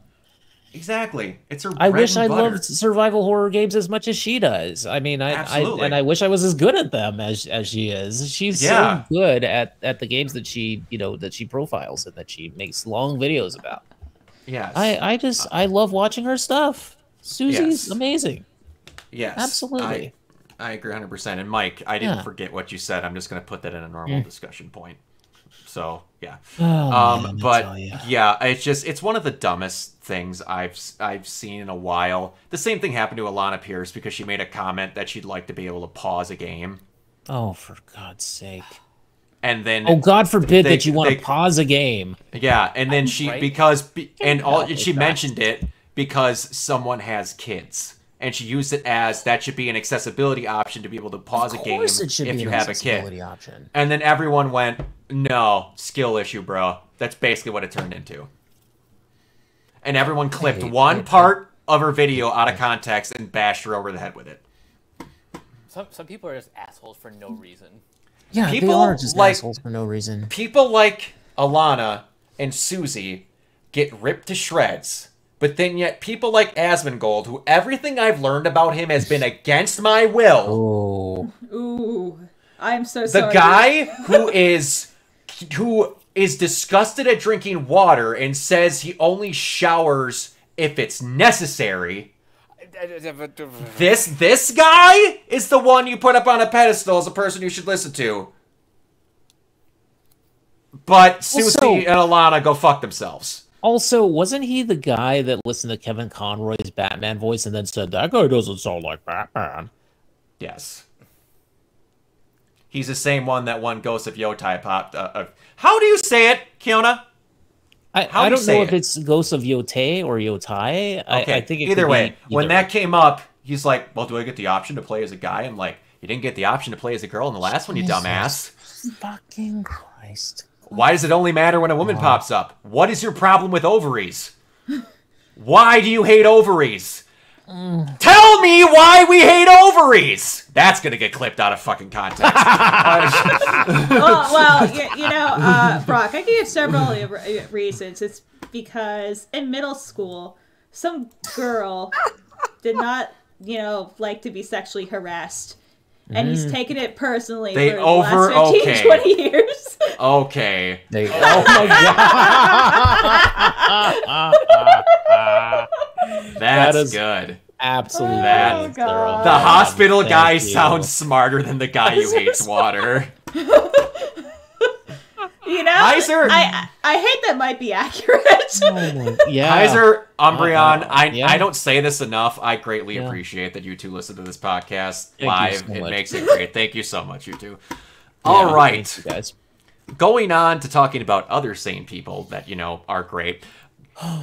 New state law in California will never mind. We're going to get to the stupid thing that Gavin Newsom did versus the smart thing that he did. He likes to balance himself out when he's a douchebag. All right. So, a new state law in California will force digital storefronts to admit to players when they are simply buying a license for a digital product rather than owning it. Yep. About time. About freaking Damn time. time. And it should be across all 50 states. It should be. It should. It should be. Because you need to know that you do not own that shit. Frickin', I believe it was Bezos that said point blank that says you don't own anything that you bought on Amazon digitally. I'm pretty sure that was Bezos that said that shit. I'm not surprised. I remember that, yeah. And then the They frickin' can remove and it then anytime they want. the smart people at Ubisoft went, people need to get used to not owning their games. And you need to get used to not making money. Yeah. Ubisoft. You definitely be soft. I mean, poo-poo soft. God damn it. All right. Sorry. Bette Midler made me do it. All right. So let's. I'm not gonna mention that. All right. Anyway, so I don't know. I didn't know this person that much. I don't know if any of you guys did, but I thought I'd bring it up anyway in case anyone wanted to comment on it. Skyrim Grandma, aka Shirley Curry, Brian. is Bless retired. Leave it to the professionals. Bless you, sir. Curry is retiring from content creation. She will be going to a doctor for eye surgery, but she also says she's old and tired of doing videos and just wants to relax. She'll make occasional vlogs, and that's about it. Did anyone see anything from her? I wanted to bring it up in case anyone did.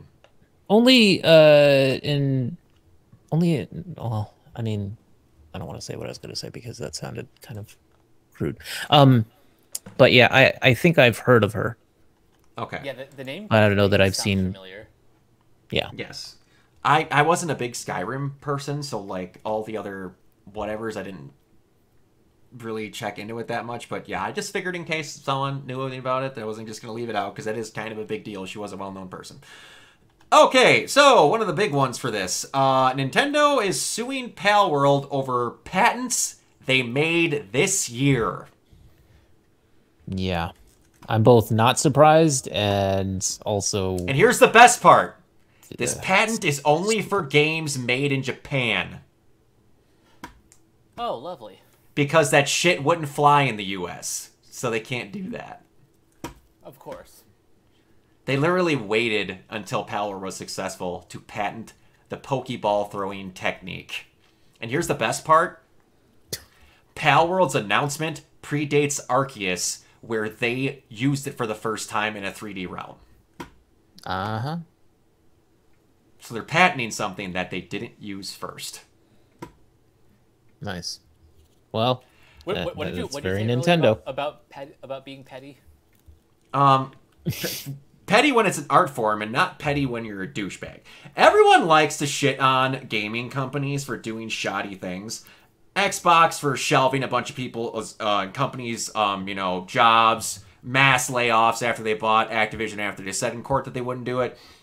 Sony's stupid PlayStation thing, even though it's what other companies do, but it's worse because it blocks certain countries away from doing it, so it does suck. No one likes to talk about the horrendous shit that Nintendo likes to pull. Like, there's some godsend company. No one likes to talk shit about them as much. Yeah. It kind of irritates me. They like to talk about how certain companies like PlayStation re-release games. Do you know how many times people have had to buy games again just because it's on a new console through Nintendo? And you have to buy it for the same price as when it fucking came out? But no one says anything to them. They're just innocent. Because we're the kids company. Yay! But here's the thing, like, Nintendo hasn't really been a kids company in, like, quite a bit. That patent, Heisers, is from 2024.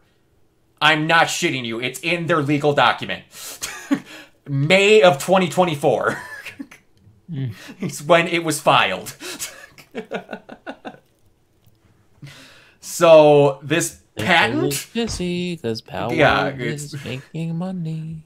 And it's making a thing better than what they made it. I haven't played it in a while, honestly. It makes me want to play it again. Yeah, they added new content. It's really fun. They have a whole new island, a whole bunch of new shit, There and you they magically are going more into this and getting really hyped up after they partnered with Sony to make a distribution for all this other stuff to, expand their product. So now Keep in mind, there's 2 other catching mechanic games that are made in Japan that Nintendo's not touching. Can you guess why? because they're not successful. Bingo! They didn't sell 20 plus million copies. And made Nintendo look incompetent in their own game. I'll see from Japan's perspective, they do patents to avoid patent trolls. I get that, but when you make the patent and then a month later start suing the company that the patent is aimed towards, it doesn't seem as avoidy to patent trolls. Yeah. Because they'd be suing the other games that also have this and not just the one that's successful. Yeah. I know they do that for those reasons, Heisers, but this one's very aimed. Yeah. They are definitely targeting Pocket Pair. Yeah. And it's like, well, we don't have all this money. We don't know what to do with it. Nintendo goes, well, I think it'd be really good if we won it in a lawsuit. Freaking hell. All right. Anyway, so some figures came out, and apparently Microsoft spends around $1 billion a year to bring third-party titles to Game Pass. Wow. I, for some reason, am not shocked.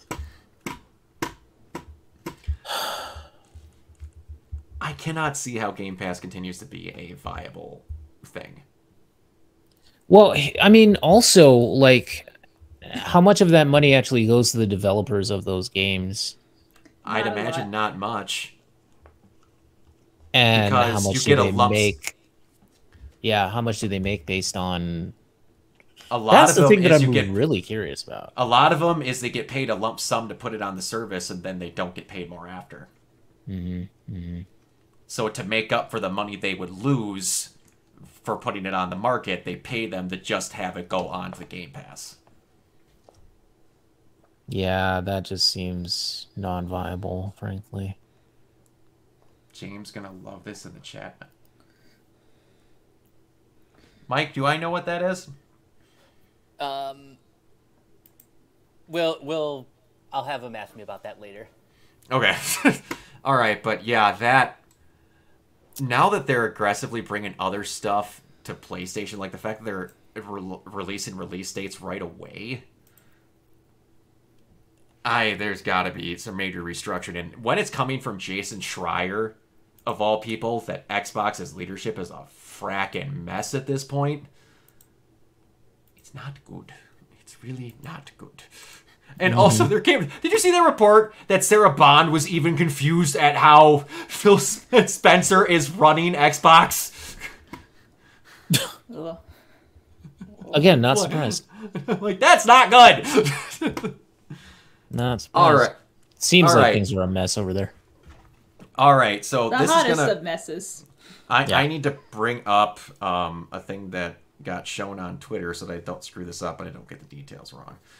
Okay. All right. So, Tango GameWorks acquisition from the Krafton head of corporate development. This is going to go with the other thing. There was no upfront acquisition cost in regards to the team transfer at the studio, which was already shut down. Hi-Fi Rush acquisition is still in discussion with Microsoft. Interested in Tango GameWorks for their collective team spirit and passion. 70 to 80 members will join, and there's others already found jobs after Tango was closed down. Tango wants to bring Hi-Fi Rush and more to the platform. Hi-Fi Rush 2 was already worked on, and Tango had a 6-month-old build for Hi-Fi Rush 2 when they got shut down. Ghostwire Tokyo and The Evil Within still belong to Microsoft. And Krafton will give Tango an environment they need to continue working to make fun and unique games.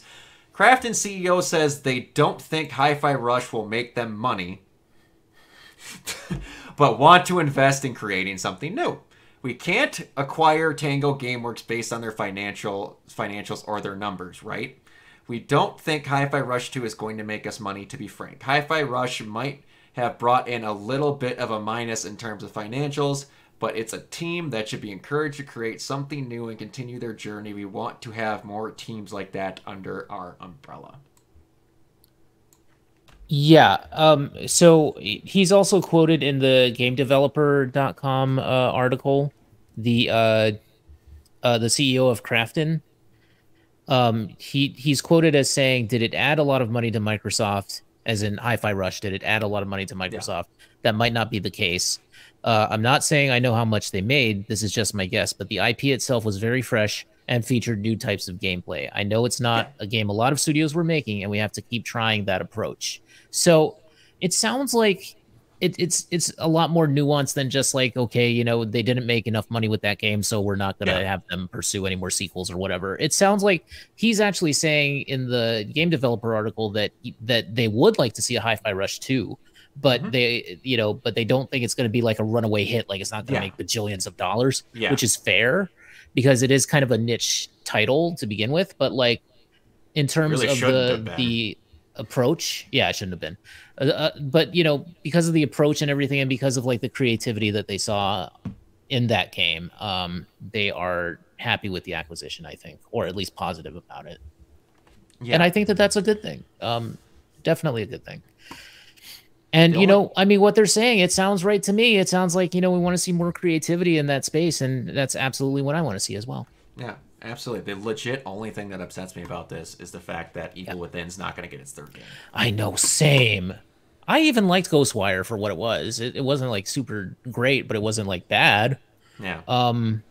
So yeah, I mean the titles that they've worked on have at least been solid, to great. I think Hi-Fi Rush was great. So yeah. Yeah, it was new. It was different. Yeah, it And was you could different. tell that Microsoft didn't give a shit about it because it wasn't a secret shadow drop to be cool. It wasn't a The head of the- goddamn the he- Souls-like, thank The God. head of the studio literally said they remembered we made it, so they put it out. Yeah. God. The game that gave them a BAFTA. Yeah. Yeah. All right. So, now, pluses, minuses. Storefronts let you know that you don't have a license? Minus. Gavin Newsom vetoes AI safety bill, which had the backing of SAG-AFTRA, but he passed a bill making memes and parodies illegal.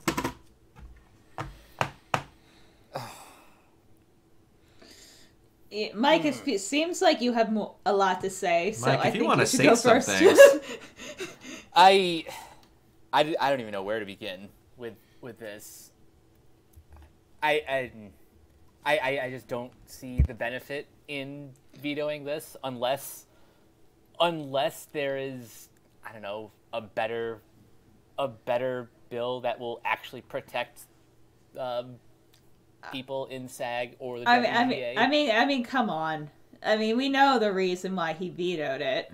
Oh yeah, no, we absolutely know he has interest in all these different AI startups that are But here's the thing that's like insane to me is that arguably, I mean, the film industry might be one of if not California's biggest exports. It's definitely one of the biggest, like, That and video games.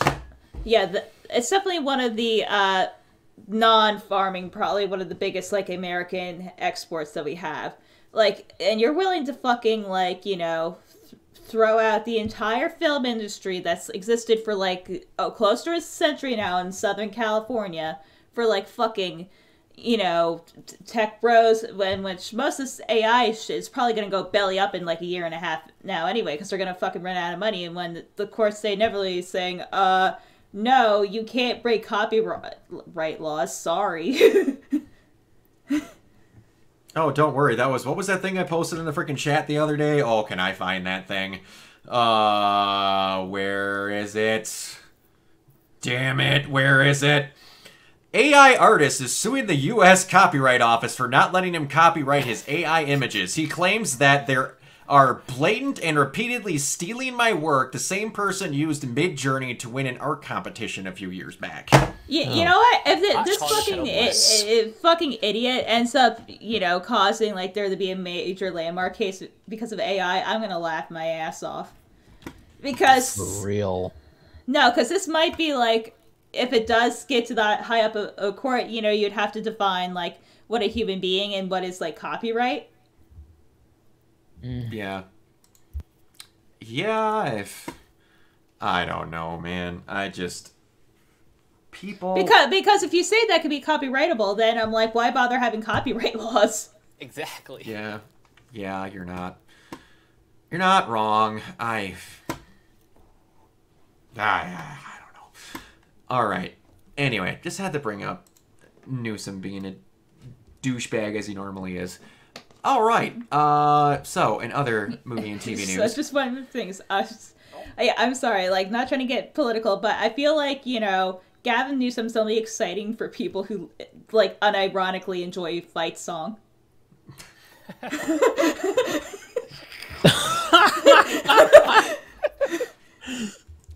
I was actually talking about one friend from Southern California who was a hard-leaning leftist, and he said, you know what? Arnold Schwarzenegger is still one of the best governors we've ever had, and unironically, I want him back. Yeah. You can be, no matter what side you're on, shit's fucked up on both sides, and apparently you can't say that, or otherwise people come after you. You know what's hilarious about the Gavin Newsom thing, though, is that, like, have you ever seen the guy that actually plays him on Kimmel? No. He looks just like him and talks just like him. And at one point, the first time I saw him, I thought it was him. I like the guy that they got to portray him on Kimmel, and he says, like, the dumbest shit. It's hilariously funny. But the one thing that, like, kind of, like, when I found out that basically his ex was Rita Repulsa. Yeah. I'm like, that's when I stopped taking him seriously. I'm like, dude, you got, like, some judgment issues. Yeah. Because I'll be real, like, I get it, but, you know, I don't want to sound, like, super vain, but I'm like, at best, she was, like, a 7 out of 10. I'm like, dude. Did you guys, by the way, see like Dana Carvey come back for Saturday Night Live for Joe Biden? I saw that. Yeah. Where he was like, and folks, and guess what? And by the way, I'm still president. Yeah. I don't think he beats Jim Hilarious. Carrey's. No, Jim I don't think Carrey's so. Joe But it was Biden just is great. it is great, but anyway, all right. Yeah, Jim Carrey's Biden was really funny too. It was. The Shawshank Redemption director Frank Darabont reveals why he came out of retirement to direct episodes of Stranger Things season 5. Me and my wife really love this show. Our content now is so filled with horrible people doing horrible things for greedy reasons, but Stranger Things has so much heart. Well, did not know you had episode directors of Stranger Things season 5 range from Sean Levy to Frank Darabont. Yeah. That's a hell of a spectrum. Seriously. And this news comes out the same week that we hear that Daniel Day-Lewis is out of I was shocked. I was like, I legit thought he was never coming back because he seemed pretty like adamant after Phantom Thread that he was done. Yep. I just wanted to make the tweet. I'm like, and he's going to be playing Ghost Rider.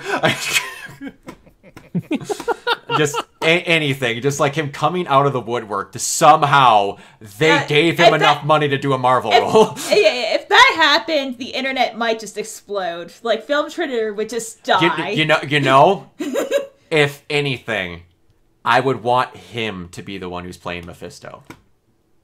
That would be perfect. Somehow, we've thought every single show Mephisto was going to be the villain, and somehow they finally get, of all people, Daniel Day-Lewis to play him. Oh my god. That would be like a top 10 troll moment. That would be so But it's like, imagine, though, Daniel Day-Lewis playing the Marvel version of the Devil. That is... I don't think the internet can survive I would love it. that. No, the Film Twitter would just die. Like, they wouldn't be able to handle it. It would just be like a Nexus event. And then, you know who would be directing the movie he was in? Martin Scorsese. Somehow. Now you're just dividing by 0. It was Daniel Day-Lewis all along. God. That is great. Netflix oh my also God. gets a win since they're streaming Digital Circus this Friday and still giving full rights to the show to Glitch. Oh yeah, that is a huge deal. Yeah, because it might mean thing for like other like popular like YouTubers or like other productions. Like this is not even just animation, but in general. Mm-hmm. I mean, think about it. I mean, it makes sense for Netflix is that they get viewership, and most of Netflix's plans, I'm still assuming, are ad free. Like, I'm just kind of making. There is one, but it's like you get one tier that's not, and it's less ads because I have the cheapest one, and it has ads. Mm-hmm. But either way, it is still nice. No, I'm just saying because then Netflix doesn't have to put up the production costs, and it's easier to license stuff out. So, like, this legit, like, if this is, like, successful, like, this could mean so much to, like, YouTubers and, like, other, like, content creators. Oh, I'm Sorry, curious, though, to see the actual numbers, because, you know, Netflix usually doesn't put out their numbers right away. No, they don't put out shit. Well, if anything, it's going to have less ads than YouTube because, oh my god. Oh god. Yeah. YouTube ads suck. How are you guys... You know, I have a question for you that's sort of tangentially at least related. But how are you guys feeling about Agatha all along so far? With the 3 episodes. The first episode, I will openly admit, is terrible. But second 2 are good. I wouldn't say the first one's terrible, but I wasn't feeling... I wasn't feeling it until Aubrey Plaza came into the picture. Then I'm like, okay, now Yeah. I'm on board. Instantly makes everything better. But just add Aubrey Plaza, it'll be fine. Question: did you guys see the spoiler? No one comment. I have, and you know what? I get it. Keona, do you? No. I saw it, and Okay. that's all I'm gonna say. I was going to make a joke if everyone saw the spoiler. I don't really care enough about the show to Okay. honestly give a shit. Umbreon so or go ahead. Heisers, do you guys care if I spoil something from Agatha? I'm going to give them a moment. Yeah. You still need to watch WandaVision. Heisers, get on that. That was really good. Yeah, WandaVision was actually good. I've seen it. Okay, so a Yeah. Funko Pop came out, and it has the tangential Funkos on the back. Yep. Mm-hmm. Jake Lockley's character and Aubrey Plaza's character are on the back of who they actually are. Okay. It's Wiccan, and Aubrey Okay. Plaza is Death. And if Yeah. you're a comics person or know anything about the original Infinity storyline, that's Yes. kind of a big deal. Yeah, Yeah. and then everyone who saw that spoiler went, if they would have kept his original comic book intentions, I wouldn't have blamed him. Yep. Yes. Yes. Or like, To challenge them is to court death. yes. All right. Like, Xanos, buddy, I get it.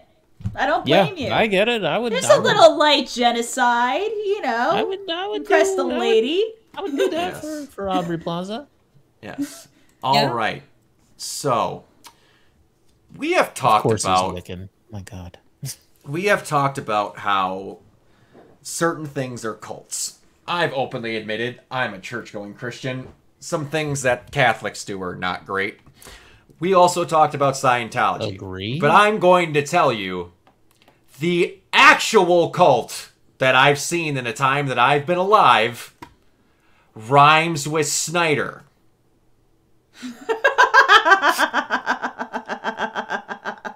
I'll give you a moment if you want to figure out. Is it Binder Miku Jefferson? No. So, for context, this tweet was posted by James Gunn. Yeah. Good Lord, if it's gonna load. I just lost a friend to alcoholism. I am devastated. If you're struggling with alcoholism or addiction, please reach out to someone. If you're considering getting help or trying to get sober, please do. I wouldn't have anything in my life. I probably wouldn't have a life if it weren't for my sobriety. I hope my friend's loss might lead to a well-being of someone out there who needs to hear these words. Maybe this person is you. Now, that's a pretty normal thing. Yes. Brock Snyder rant 17. Oh, I love how I'm getting known for this. I don't care. I like Snyder. His fans are delusional. Anyway, so then, you would think there's a bunch of heartfelt things underneath there, Yeah. Sorry, James, you lost your friend, all of that and the other thing. Yeah. And then we get the cult members. Tough, but that's the karma you get for betraying Snyder and all of your DC fans. You should have got Henry Cavill back as Superman. He was a very kind man that you stabbed in the back for an unknown actor who treats his fans like they're nothing, and we aren't nothing. Fire James Gunn. So his karma for not doing what Snyder wanted, which Snyder didn't want to do anymore, is losing his friend to alcoholism, and he deserved it. Because, go ahead. When I saw this tweet, I didn't even have any words. I just said delete. I just quote tweeted, just delete your Twitter, because that shit is just unacceptable. Like, I get told people like this don't exist. Snyder fans aren't that bad. No one likes this exist. Everyone's over exaggerating. The screenshot option does exist, people. yep. Like, are you fucking kidding me? Do you ever wonder how Zack Snyder doesn't talk about anything other than re-releasing his one movie, which James Gunn okayed into theaters? It's almost like Zach doesn't give a shit anymore and didn't for a while.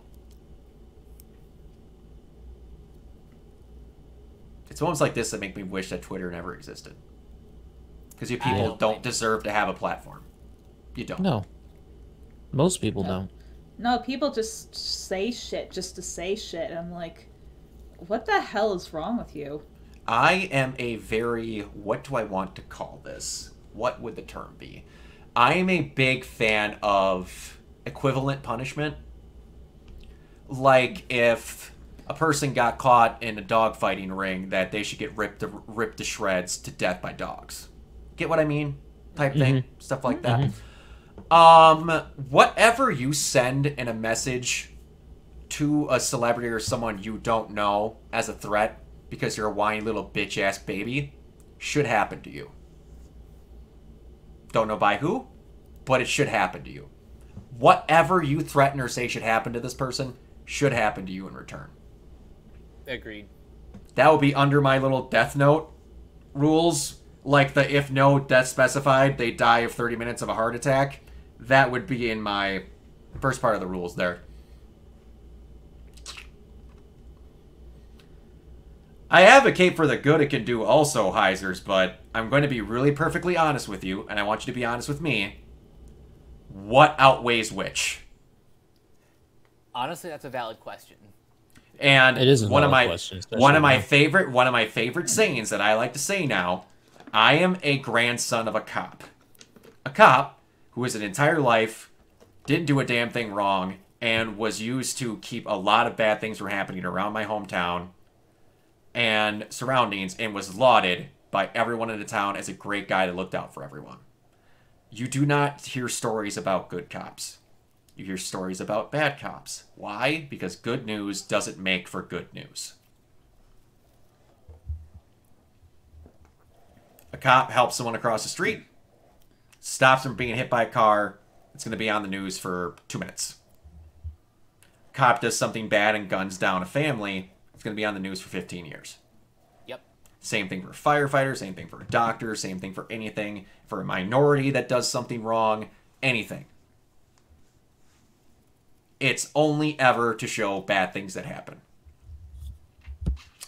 I'm really sick of, and another one I'm going to bring up as an example of this. Do any of you know who Iron Mouse is? Yeah. That name sounds familiar. I've heard of them.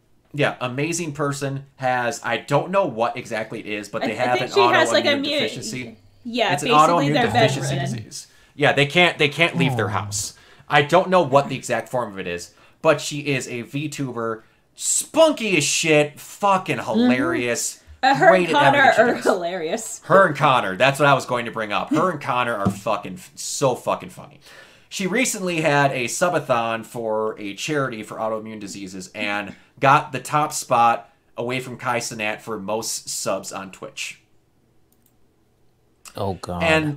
And then people went on to wish that they could go cough on her, that they could bomb her house, because how dare they take that spot away from Kai? She doesn't deserve it. She's just some stupid little Mexican hiding behind an avatar. What the fuck is wrong with you people? And that she only got her subs because it's September. No one actually cares about her. Oh. Do we need to do this? Do we need to do this? Why the Do we fuck? need to do this?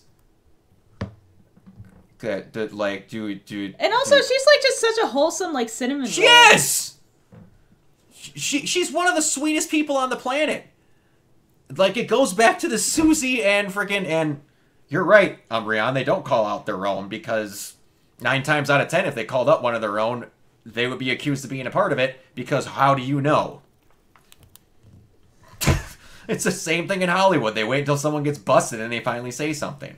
But anyway, I just needed to get off on not just a rant, but it is the simplest rule ever. If you don't have a good purpose behind what you're going to say, shut the fuck up. Yeah, Good Lord, shut the fuck up. exactly. I don't care if it's for religious, political, whatever. Shut the fuck up. The world is not made better by your comments. No, it's not. It's made far, far worse. I'm gonna bring back a Ron White joke that I absolutely love. He's talking about his cousin Ray, and he says his cousin Ray is homophobic, and he says there's nothing in the world more useless than being afraid of gay people. And he's like, people like that, the next time you have a thought, no matter what it is, just let it go. No one cares. Mm-hmm. Literally no one cares. You are not adding anything to society whatsoever. Yeah. No one gives a shit. Yeah. Mm-hmm. No one cares. And I can tell you right now, if Zach would have saw this, he'd have been the first person telling this guy to fuck off. Yeah. Oh, yeah. Yeah. Yeah, but anyway, sorry. Just had to get it off my chest. Anyway, so... I don't blame you. All right. Moving on from deranged people that needed to be dealt with much sooner. Vince McMahon. So... Me and Kiona watched the Vince McMahon docuseries on Netflix. Yes. Just want to, share some of your favorite moments, overall thoughts, all that. I'll let you go first. Okay. Bret Hart, of course. Yeah. My favorite wrestler of all time is also one of the MVPs of this documentary series. In general, I will say that I actually I thought it was an entertaining documentary series. Yeah. I don't think that it, like Rock and I were both saying, it scratched the surface only. You know what I mean? It didn't really delve deep into Vince as a person. Mm-hmm. Didn't really delve into his childhood too much. What it did was it framed into focus, like, basically, are you Mr. McMahon in general in real life? And I think that's... I think from what everybody says, including Bret Hart, including Shawn Michaels, including, The Undertaker, everybody, Tony Atlas, which was an interesting choice. Tony Atlas was hilarious. Hilarious. I always hated Pat Patterson because he grabbed my pecker in the locker room. He would what? He would just walk back and grab my pecker in the locker room. Tony! I mean... Like, dude, that's sexual assault. He did not hold back at all. While he's sitting in this chair in a suit, in like a suit with the shirt, arms ripped with off. the arms ripped off at a time. Fucking Tony Atlas. Brilliant. And anyways, go ahead. Yeah, I mean, he had some hilarious comments. That was one of the best. And then you had like Bret Hart sitting there going like, in the wake of the steroid trial, you needed somebody to pull the sword out of the stone, and that was Bret the Hitman Hart. And just like, I'm an artist. What I did was art. Like, I mean, you know what though? The guy ain't wrong. Bret Hart's matches were maybe a little bit slow paced compared to today's matches, but I can tell you what, as a fan, even I knew this back in the day when I knew jack shit about wrestling, but even I knew that Bret Hart's matches were like watching a masterclass. And you can tell from everybody that has watched him and everybody that loves his stuff. This goes for Shawn Michaels. This goes for a lot of the greats in the WWF and the WWE. But like, you can tell from like how people have utilized like a lot of the tactics that he had. The way Drew McIntyre does his suplexes were modeled after Bret Hart's. Mm-hmm. The way that CM Punk, like, it's just like people just do almost like a tribute to him. You know what I mean? Yeah. And you had guys like even Shawn Michaels was sitting there going like, when they asked the question, is Mr. McMahon the character like Vince McMahon? Vince, of course, sits there and says, he's nothing like me. Why would I don't even say anything like that. As he puts on the Vince McMahon character voice to say, no, I don't do that. Exactly. And the thing of it is that, like, then they go to everybody else and they ask everybody else, from Undertaker to Shawn Michaels to Bret Hart to Tony Atlas all the way down. Everybody just says, like, oh, yeah, that's Vince. Mm-hmm. Maybe turned up to 11, but that's Vince. Yeah, it's very close. Very close. I mean, come on, guys. Like, we're not fooling anybody here. But I liked seeing... I am a big fan of watching wrestling documentaries because it does, in a way, it brings back that nostalgic feeling that I used to have watching the NWO and everything like that. Hogan's a bullshit artist, by the way. Don't listen to him. But, I mean, it's just like... Hulk Hogan, a liar? Hulk Hogan? Are you serious? Well, in the words of the great Iron Sheik, fuck Hogan. Anyway, Make you humble. I put him in the camel clutch. I make him humble. Okay. Anyway, I just think that like it was an entertaining documentary to watch. Did I necessarily learn anything that's new information? Not really. Because it's stuff that I've already seen on a bunch of like YouTube documentaries produced by people that are big fans of wrestling. So I mean, yeah, I just think that like if you look at like that whole era of when they lost to WCW, which by the way, Eric Bischoff also had a couple of great fucking lines in this where when they hired him and they're like, hey, we need you to talk shit about Vince McMahon for 20 minutes. Where do you need me to go? Oh my God. It was so funny. And he was like, what did he say, Brock, when he was like talking about like how he was like 83 weeks. Was that 83 weeks? 83 weeks? 83 weeks? 83 weeks? Was it 82 weeks? 82? The name of my podcast is 83 weeks. 83 weeks. And I just love the fact that like when he's like, oh, you know, oh, come on now, you know, you're talking about Ted Turner a lot, you know, I'm the guy in charge of WCW, you know, let's talk about me. And also just the fact that he was like, you know something, you know, Vince, if you look at what he did, you know, you look at D-Generation X, I mean, they're just like the NWO. And if you look at the evil CEO character, I mean, I was kind of doing that. I didn't do it as well as Vince, but, you know, I was doing that first. Yeah. And then, of course, which he did, by the way, he did do it first. One of my favorite things of the NWO was just the fact that Eric Bischoff, knowing how everybody hated him because he was in the NWO, you know what I mean? Yeah. Like the fans who were like on the good guys side, you know, because they were heels. They were the bad guys. Yeah. So when he came into the ring and everybody's booing, and then Eric Bischoff just takes the mic and says, and I love each and every one of you. And I just used to get like the hugest laugh out of that because it's so freaking funny. It's so disingenuous, but it's great. But, you know, I mean, I think that they did a fairly decent job of presenting it for what it was. I don't think it was as much as they did sort of make fun of, you know, the Mr. McMahon character. They sort of like, you know, the creative editing that they included in that, which was absolutely hilarious. No one's getting raped out here. You rapist! No one's dying. Brian Pillman with a gun. Here's the thing that I wanted to see more of is just Vince's like faux pas that he had on the show and everything like that. I mean, you can bleep it if you want, but like if you look at that stuff, like that's the stuff that, you know, maybe it's because it's not focused on the Attitude Era, but it's focused on Mr. McMahon. You know, it's focused on Vince. But like in terms of what he allowed on television and in terms of what, you know, Vince Russo, was always writing all the time. I think that like, shout out to Thomas for that. I think that like, you know, it's just Tommy.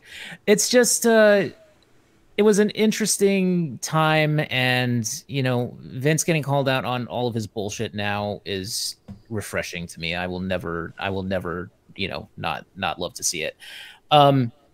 Vince as an announcer, however, back in the day, in terms of, you know, I used to enjoy his announcing, not in terms of the accuracy or anything like that, but I used to enjoy, like, you know, because of the excitement and everything. You know, he was a good announcer for what he did. Again, that's separating the art from the artist, if you will. But like his whole line in this documentary, which I found absolutely unbelievably funny, was when he said, "Oh, I don't like rich people. I don't like rich people. Rich people look down on me. Yeah, and I just, you know, oh, and I never intended to hurt anybody by taking away the territories. No, it was just business, you see." No, the best part about that was, okay, so, sir, how would you compare your business practices to that of Ted Turner? Well, he was in the business of trying to hurt me and take away and just like really get hurt my business. But how is that different than what you did? What he did to the territories. And he's like, well, it's totally different. I didn't mean to hurt him. Even then he says 2 seconds later that he was trying to hurt him. Like, of course. Like, no, my favorite lines in that documentary are literally 20 seconds into that documentary. oh, I wish I could tell you the craziest shit that we did. And then he just stares at the camera. Dead silence. Interviewer goes, well, are you going to tell us? Oh, no, I can't tell you any of that. And then it's like, you can see how he treated, you know, you could say it was a show, you could say it was in character or whatever, but how he treated certain people on the show is very clearly, like, knowing what we know now in the wake of the cases that have been brought against him, how he's treated people, like especially women on the show, is very much in line with who he is as a person. I mean, it sounds like he's using the character as a shield to hide behind all of that. What the weird part about all this is, and I always kind of thought about one of these, was how bad I felt for Shane. We talked about this before we started recording. Shane got shafted at all points. And I always kind of felt bad that, like, he always wanted to try things. Also, super funny that at one point, Shane was the one that brought up, hey, we should buy the UFC. They're going to become a big thing. Then eventually the UFC bought them. That to me is hilarious. But anyway, like, he went off and did some stuff with, like, Japanese broadcasting. He made a good life for himself. All this, like, risked his life, and he didn't get a thank you or I'm proud of you until that WrestleMania where he fought Taker. That's ridiculous. But the ridiculous one that shocked me, that they're as possibly mentally not all there as Vince, and I thought they were the sane one, was Linda. Yeah. Like, she's talking about this Trish storyline about how, and yeah, that's how you're going to get the big responses out of people. I'm like, they put a storyline where she was drugging you on TV and making out in front of you with, like, a person young enough to be your daughter. And you just agreed to be wheeled around in a wheelchair catatonic as if they were drugging you on national television? I thought you were the sane one. No. Now I don't know. You're kind of made for each other. Yeah. They were. But the whole Tony Atlas stuff, the stuff with Pat Patterson that got brought more to light. That so we're like, I didn't think. Then that was another great cut where they're like, yeah, that Pat Patterson. I don't remember who said it. But that Pat Patterson being gay stuff, yeah, I just really didn't buy that. Then it cuts to Tony Atlas talking about how he used to grab his pecker in the locker room. The editing in this documentary was top class. It was really, really good. But, and then, like, how he just backed out of the interviews after a while because the sex trafficking stuff started going on. About how, like, no, I didn't put that neck brace on because I wanted sympathy. It was because I needed this neck surgery really bad that I didn't just put off until right before the steroid trial. And what? You know what was one of the saddest bits was the Owen Hart stuff. That was. Yeah. Yeah, they shouldn't have continued with that show. That was some bullshit. Yeah. I would have been so pissed off at him. I mean, yet another reason for the Hart family to be pissed off at that. Do you know anything about the Owen Hart situation, Mike? Very little. Okay, so Owen Hart, like Bret Hart was his brother, and he got horrifically screwed over by Vince. Yes. Horrifically screwed over. Much on his way when he was leaving out the door, didn't want to do business a certain way, and they screwed him over big time on national television.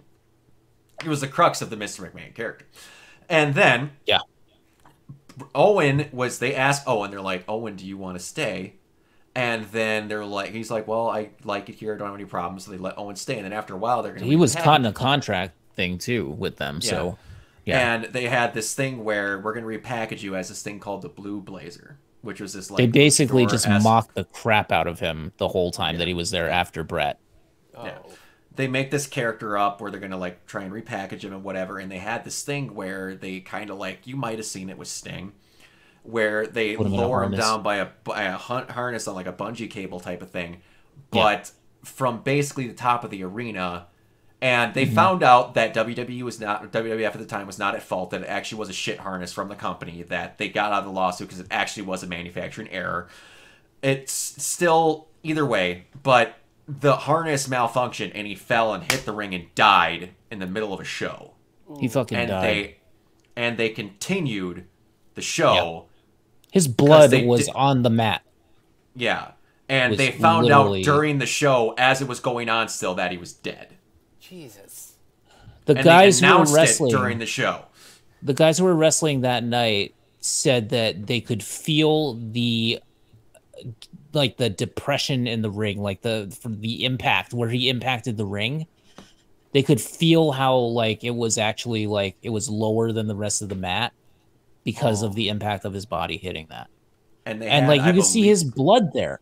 And these guys had to go on as if nothing happened. And Jerry the King Lawler, his face coming back to the announce desk with Jim Ross, his face is fucking white. He's just stunned. Yeah, and then JR had to announce on national television that Brett was dead as they continue to produce a wrestling show. And Vince is sitting there going well, if it was me, I would have. It's my wish that they would continue. It's not you, you son of a bitch. Yeah. Guess what? It ain't you. The world doesn't revolve around you, you fucking asshole. Yeah.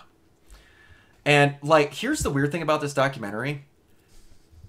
It let out a good chunk of the stuff that some people did know, some know.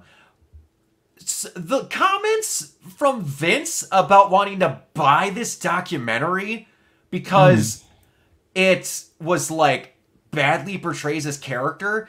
I thought that when those comments came out that, oh boy, was this thing going to be overly inflammatory. We're going to see some real big shit. And then initially that's what I thought. I was like, this is pretty boilerplate, the stuff that we know. It's just very well researched and very well presented. This, to me, puts in mind that, Vince somehow thought people didn't know about this shit. That's, the only thing I can come up with. Because there's no way he doesn't think that people know this, and they didn't go out of their way to slam him. They have all these other people interviewed as well. And then, you have Dave Meltzer and all these people that get brought back, 4 months later to comment about this. They're like, and all of them got these smiles on their faces because they know that Vince is going through all this shit. And you know who kind of disgusts me? Because he's such a stooge. Bruce Pritchard. He fucking disgusts me. I'm sorry. Yeah, that was one of the ones that when it came back, it's I'm not. And he's like, "What, you don't want to comment?" Yeah, I don't like how y'all presented the truth to people in this documentary. That's what not did they do Vince that was at so all. bad? They didn't. You made comments on this dumb shit. You agreed to it. You were talking about these very subjects. I'm sorry. What was it? Bubba Love or whatever the fuck Brother his name? Love, yeah. Brother Love, whatever. Sorry, you're Patsy that gave you everything you wanted while you helped cover for sex trafficking. Didn't turn out well. I can't wait for more of that Jeanette Grant shit to come out, and they have a part 2 of this. Yeah, I can't wait. Yeah.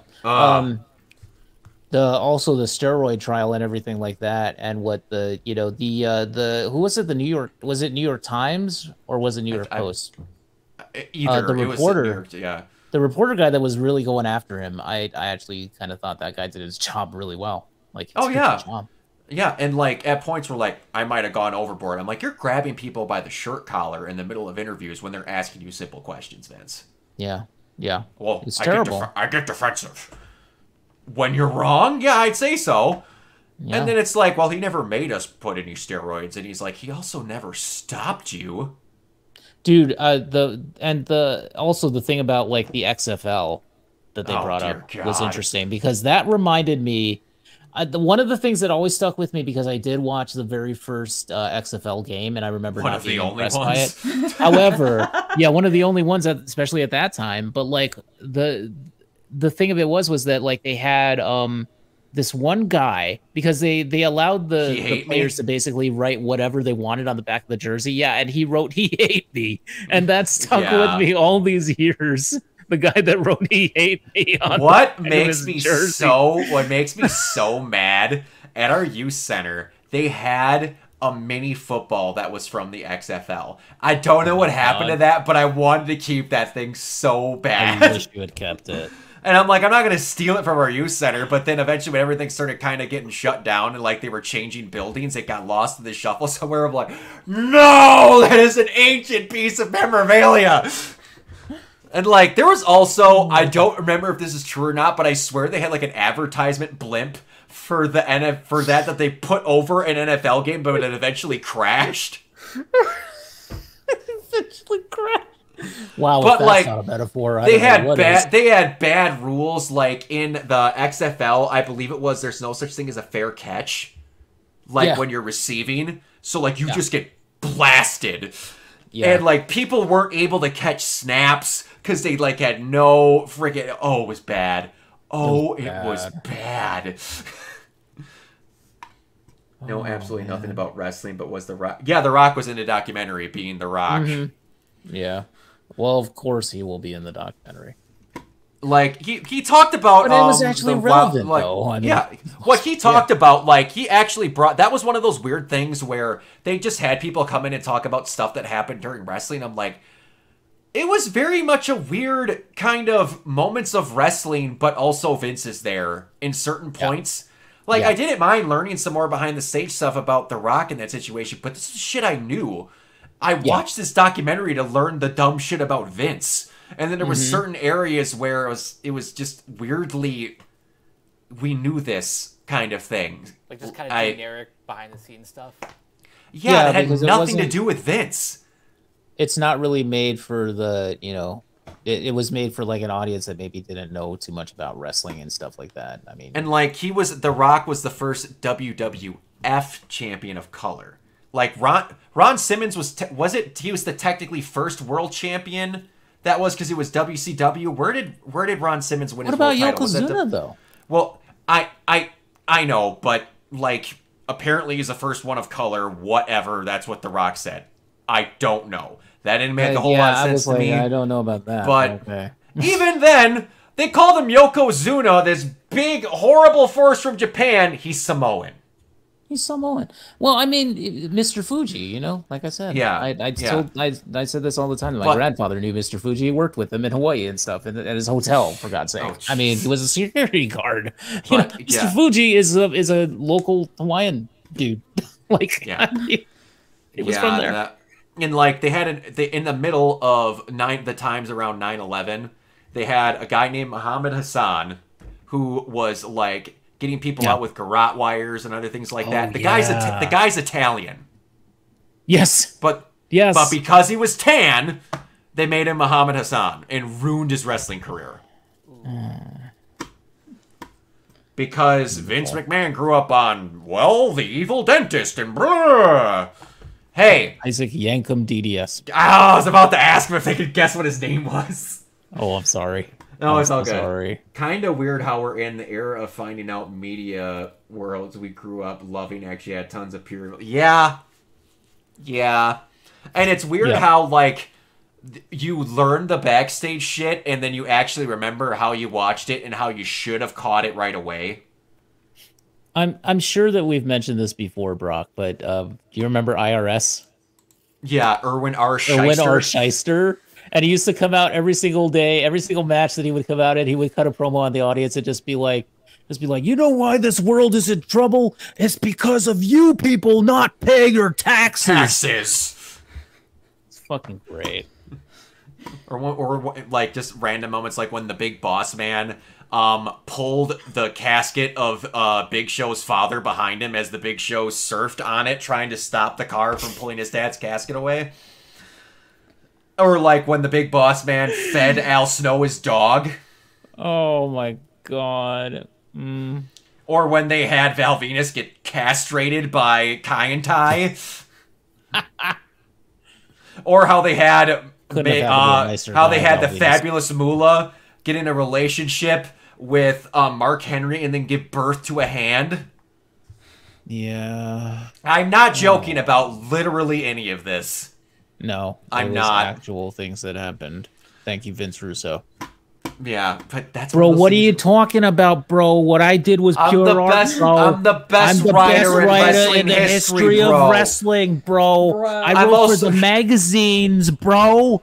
I also came up with Viagra on a pole, bro. It's top class writing. Tommy, I love you, but you and me are going to disagree on Vince Russo till the day I die. Bro, I tell you what, Tony Khan, if you want to hire me, just hire me, okay? Even though I hate your guts and I hate your stupid wrestling program, I think it's shit, but hire me. Yeah. Tommy, I love you, but you and me are going to disagree on Vince Russo till the day I die. Opinions are opinions, but you and me are going to disagree on Vince Russo till the day I die. Man. All right, so... We'll never disagree on the way he's this bro all the time. Well. All right, now... Going on to other fun things. The back half of this is all just death and AI. So, you know. Oh, Lord. Oh, all right. So, hey, Mike, you want to go off on Lionsgate AI deal? That it's bad. And, No, explain exactly what's going on with it. Give me a sec while I pull up an article. Lionsgate AI. I had this in the doc last week, and I legitimately skipped over it on accident. I did not mean to skip it, because it's like, whatever. I legitimately forgot to bring it up in the doc last week. Okay, so Lionsgate inks a deal with AI firm to mine its massive film and TV library. So the deal will see Runway train a new AI model on Lionsgate's film and TV library as the entertainment company uses the tech to develop cutting-edge, capital-efficient content creation opportunities. Whatever the fuck that means. All right, and now, do you have more? While details are scarce, the companies say that the new model will be customized to Lionsgate's proprietary portfolio of film and television content and exclusive to the studio. The purpose will be to help Lionsgate Studios, its filmmakers, directors, and other creative talent that augment their work. And clearly Lionsgate needs help because I don't know if you guys know this, but this summer they had 6 flops in a row. Mm-hmm. Now going on the AI thing going forward, we somehow had the biggest switcheroo in history of class of professionalism. James Cameron has joined the board of directors for Stability AI. I was at the forefront of CGI for over 3 decades, and I've stayed on the cutting edge since. Now the intersection of generative AI and CGI image creation is the next wave. Evil side of it, who's on the hero side, do we ask? Who is the one person that could come in riding the wave, blasting Nickelback to save us all? None other than Michael fucking Bay. AI does not create, it just imitates. It will create a whole bunch of lazy people, so to all the original creators out there, have no fear. How did we reach a subject where James Cameron's on the wrong end and Michael Bay's on the correct end? Well, here's the whole thing, and people don't want to admit, is that Michael Bay's always kind of been based. He has. I don't get how we got here. Like, no one's ready to have that conversation. I'm like, as a teenager, he spent, like, his birthday money to, like, donate to, like, an animal shelter. Like, he's always been that guy. I mean, he just makes dumb shit he wants to make. Mm-hmm. And just, Yeah, say what you want about the Transformers movies, or Pearl Harbor, or... I legit forgot about Pearl Harbor till just now. I know. All I can think of Pearl Harbor is that scene of Cuba Gooding Jr. on the machine guns going, oh! I forgot Cuba Gooding Jr. was in that movie till just now. All I remember from that movie is the fact that they took the guns and everything's out of the planes and replaced them with brooms because they needed to spare fuel. That's all I remember. And that it took up 2 cassette tapes. Oh, here's the thing about the Cameron stuff. Like, I'm not surprised because apparently production for, like, Avatar 3 and Beyond is moving to New Zealand. Yeah. Oh, Or Ben Affleck getting shot in the ass with a core. What? and a cork Oh, in yeah. his damaged nose from falling over a It happened in shot. that movie. Yeah, I remember that. Anyway, like you were saying. Yeah. The thing I love about Pearl Harbor is that he legitimately like tried to make like a serious movie. Like it's so earnest. Let's be honest. He tried to make Titanic. Yeah. You were They saying something. They copied everything from, the big sweeping romance, the epic the epic disaster. Ben And Affleck getting drawn naked in the back of a car. That, Yes. What? Oh, that wasn't. that, Draw and me they- like one of your Bostonian girls. Draw And me they like had one of the- your German girls. and they had Draw, the pop draw me song, next like, to the Duncan. The Duncan, give him a donkeys. Pearl Harbor. Draw me and Matt Damon going at it. Okay, anyway. You were Anyway, saying let's- something before, Mike. What I was saying about Michael Bay. Say what you will about the Transformers and Pearl Harbor. He's actually more. He's definitely more of an artist than a lot of people give him credit for, and yeah, his comments about AI make a lot of sense. I mean, if anything, Michael Bay, like, you definitely can't mistake his films as anyone else's. That No. and anyone who tries clearly fails. I had to. I had this conversation with a buddy of mine like the other day. Somehow I remembered The Island. I don't remember how the fuck. Just for whatever reason, remember The Island. yeah. And they brought up like the worst thing Michael Bay has ever done is told Scarlett Johansson no. Because there was a point in The Island where Scarlett Johansson wanted to go topless and Michael Bay said it wasn't needed. I was like, okay, all right.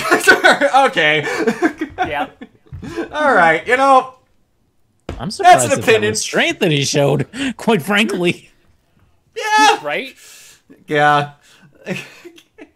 And there, Yeah. oh, what was the comment on the, this is from the guy Right, that used Umbrella? Megan Fox in Transformers. Yeah. That was, okay, they can have a lot of bad takes, but I generally like listening to the Escape Pod podcast every now and then. And there was this guy that's on it that normally on TikTok just like talks about movies in the background. I can't remember what that guy's name is, but he's like, in his opinion, how Megan Fox looked bending over and opening up Bumblebee is in the top 1 or 2 of the hottest a woman has ever looked in a movie. I mean, it's true. I mean, it's. I mean, yeah. But it's like still like weirdly fair. tasteful. It's an actually well shot scene, weirdly enough, but it's like, holy shit. But yeah, this whole AI for like upscaling in like one of the things the PS5 Pro is gonna do is have aggressive upscaling to help like blur of image and stuff like that in real shit's time. Fine, but that's That's not generative fine. AI. That's like That's 'cause fine. people have muddled like what AI actually is, and it's just Yes. like machine learning. Like upscaling is not the same as generative AI, and like Yes. the way that we talk about it. Because AI can be useful. It can be. It still Yes. has a bunch of growing pains to get through, though. Yes. It's just people don't want to use it for the places that it's needed. They want to use it as a laziness shortcut. Yeah, that's where I take issue, and we seriously need better regulation for all that stuff. We do, but we're not going to get people that care about it because it's not a thing that is a big enough issue for the government to give a shit. Which is exactly is why sad. Newsom said nothing last summer during both of the strikes. Yep. Only when they started costing money where it's like, for the love of God, just sign the deal. Thanks, Gavin. You're wonderful. Again, as much as people, somewhat whatever, bring back Arnold. He was the best thing that ever happened to that state. Like, how are you getting outclassed on a political level by Arnold Schwarzenegger? Like, what's even happening here?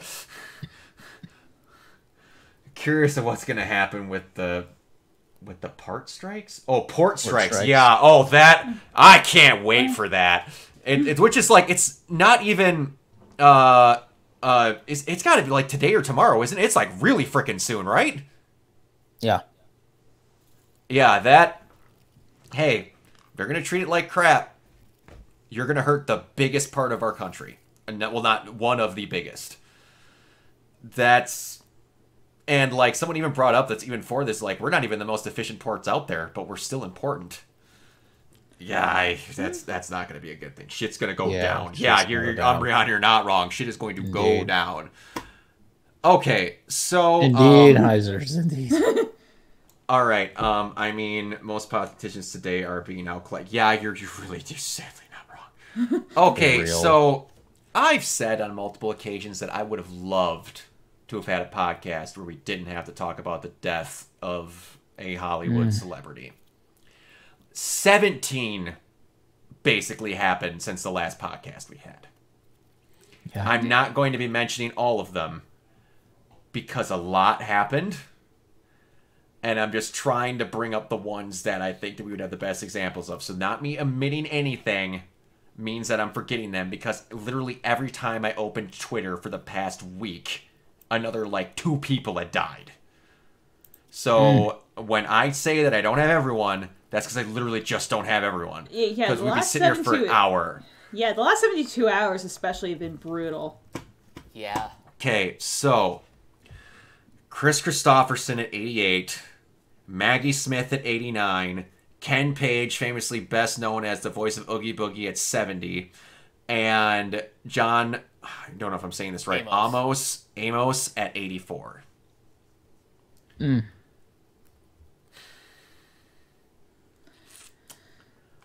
It's just, I want to bring it up. Any of you guys, roles you want to talk about, anything. I was going to bring up Maggie Smith because my mom, growing up, being Catholic, one of her favorite movies of all time, Sister Act. My mom destroyed a VHS from how many times she watched Sister Act. Sister Act, Stepmom, and Double Jeopardy were 3 movies that I could tell you forwards and backwards for how much time my mom watched it. And her in Sister Act was so good. We don't It's actually a funny comedy. It's a funny comedy. It's fantastic. Sister Act is phenomenal. And those are movies that you can't even make anymore, because just the budget doesn't match. No. No, unless it costs $300 million, and we have to hit like our quarterly revenue. Like the low and mid budget movies, like unless it's horror, is like fucking dead. This is really sad. I didn't even think about that. That is so sad. And it's even sadder is just because Disney's like super leaned into Oogie Boogie the last few years, and he was like regular. Like he was performing like the villain songs of like different characters at D23, like just like a couple months ago, and he was at a convention like 2 weeks ago. So like it just came out of like nowhere, because he was still a relatively young guy. Like I didn't realize that he was still that young. Yeah, and 70 is especially nowadays, or how old people are getting. And like I know I've at least told Mike this. I don't know if I said it with the rest of you. Up until Deadpool and Wolverine, my favorite movie intro of all time was The Nightmare Before Christmas. I love that movie so much. And his Oogie, like, one thing that, and me and my roommate, his brother, and his sister-in-law, not his sister-in-law, we do this to annoy her because she hates it. Anytime that something goes wrong, we purposely go, "Snake Eyes!" just from that, and it drives her nuts. But, like, that is ingrained in my memory. Sometimes anything goes wrong, and we'll just be like, "Snake Eyes! 11!" Like, you just can't get away from it. No, but it's like super crazy, because he's been doing like so much voiceover recently, because like I said, like especially in the parks, Disney's been like really leaning into Oogie Boogie. So like he's been the only guy to like voice the character like since the beginning. And then Chris Sarandon actually posted like a couple different tributes to him today, because I mean, I imagine like over the last 30 years or so, as Nightmare Before Christmas kind of went from a movie that did okay-ish to like a cult phenomenon. They were like con regulars. Oh, absolutely. They were con regulars. They were GalaxyCon, the live signings regulars all the time. Like, you cannot go anywhere at a pop culture place and not see Jack Skellington or Oogie Boogie somewhere. You just can't. And like, one thing that I was honestly thinking about the other day is when they finally got that fucking Blade movie going, that they better somehow have a cameo from frickin' Whistler in it. And then right after that, I see that Christopherson passed away. He was so good at everything that he did. So one of the first movies I remember seeing on a TV set was when my cousin let me, at too young of an age, watch Blade with him, and just, I know my mom is a big fan of the '70s version of A Star Is Born. That was like one of those movies that she saw like at least like a dozen times in theaters. Mm-hmm. So yeah, when she heard the news that Christopherson died, that was a pretty happy one.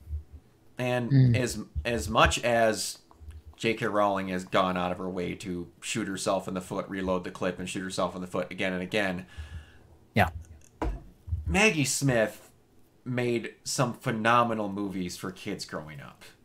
Yes. And she survived and fought through cancer to make those movies.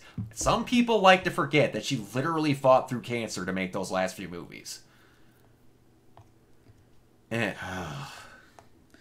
you know, she was great. Like Down Abbey. Like I feel like I know she had mixed feelings about it because, ironically, I think she got more recognized for that than like Harry Potter. At least that was according to her. But oh my god, her one-liners just the stupid comment about the chair is just top 10 line reads of all time. And like, what is a weekend? Yes. Yeah, and like, what is it? I'm trying to think of the line that almost has from coming to America. We don't have McDonald's, we have McDowell's. What was it? I can't remember. It's been so long since I've seen Coming to America. I need to rewatch that this weekend. I love that movie. Anytime it's on like basic cable, I will just sit there and finish the whole thing. That is one that just ages perfectly. It was shot exactly how it needed to be. He was in this? I never saw the sequel. Was he? He was in the sequel, right? I don't remember. I have seen the sequel, but because that would have been pretty cool if like one of the last films that both him and James Earl Jones in were in the same movie together as Coming to America. I don't like the sequel anyway. But fuck. And like also now I can't remember his name. Oh, the guy who played the cop in Beverly Hills Cop. He passed away recently too, the bald one. Oh, he just passed last week. Can't think of his name. I don't know his name. Yeah, off the top of my head. He wasn't Coming to America. Okay. The sequel? Yep. Lee Hills Cop actor passes away. John Ashton. That's who it was. Oh, John Ashton. Yeah. He was 76.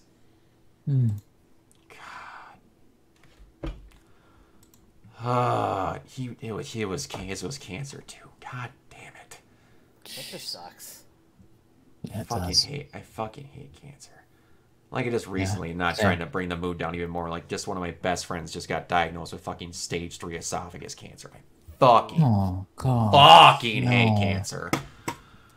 I don't know if you guys want to bring up any other roles and stuff like that. This is the last thing that I kind of had, so if there is anything else. I think we kind of covered all like the highlights. Yeah, Oh, Cherish Hook. Yes, I forget. Yes, holy crap. Wow. Huh. Yeah, holy shit. It's been forever since I've seen Hook. Same. Oh, God. Yeah, just, I understand that even in 76 they got to live full lives. Cherish people while you got them, because that whole legion of just, like, Hollywood just royalty is dropping like flies. Yeah. And it's disheartening as shit. It really, really is. Yep. Yeah, it's just so much about, like, the entertainment industry, like, now, and then, like, pieces. I mean, all of them have been, like, part of our childhood in, like, some facet or another. It's just that kind of, like, yeah, I mean, I know we're romanticizing, like, a lot of it, but that kind of, like, the glitz and glamour and just, you know, the variety of things, you know, everything's got to be a tentpole now. I mean, yeah, you'll have, like, one or two mid-budget movies that do good, but I'm like, they're still not putting up, like, Avengers numbers, and, you know, it's just not going to get made. No. Yeah. It's like your only options now are, like, the budget of, like, a third world nation, or, like, or the budget of a ham sandwich, and nothing in between. Yeah. Mm-hmm. And like, it's crazy if, like, a lot of these big budget movies, like, they, you know, in order to, like, break even, we're not even talking about making a profit. They got to, like, make, like, $1 billion. Because nobody knows how to manage it. It's not sustainable. No. Because they make the movie for around $200 million and then somehow spend $180 million on marketing. That was one of the things that I remember biting Amazing Spider-Man 2 in the ass. They almost spent more than what they spent on the movie in its marketing. It's Spider-Man. You don't need to market it that much. But yeah. Anyway, that's all I had. One more thing to end this on a positive note. Oh yeah. There was a little bit of news that James Gunn dropped on Twitter a few hours ago. Oh, yes. I'm sorry. I almost forgot about that. Go ahead.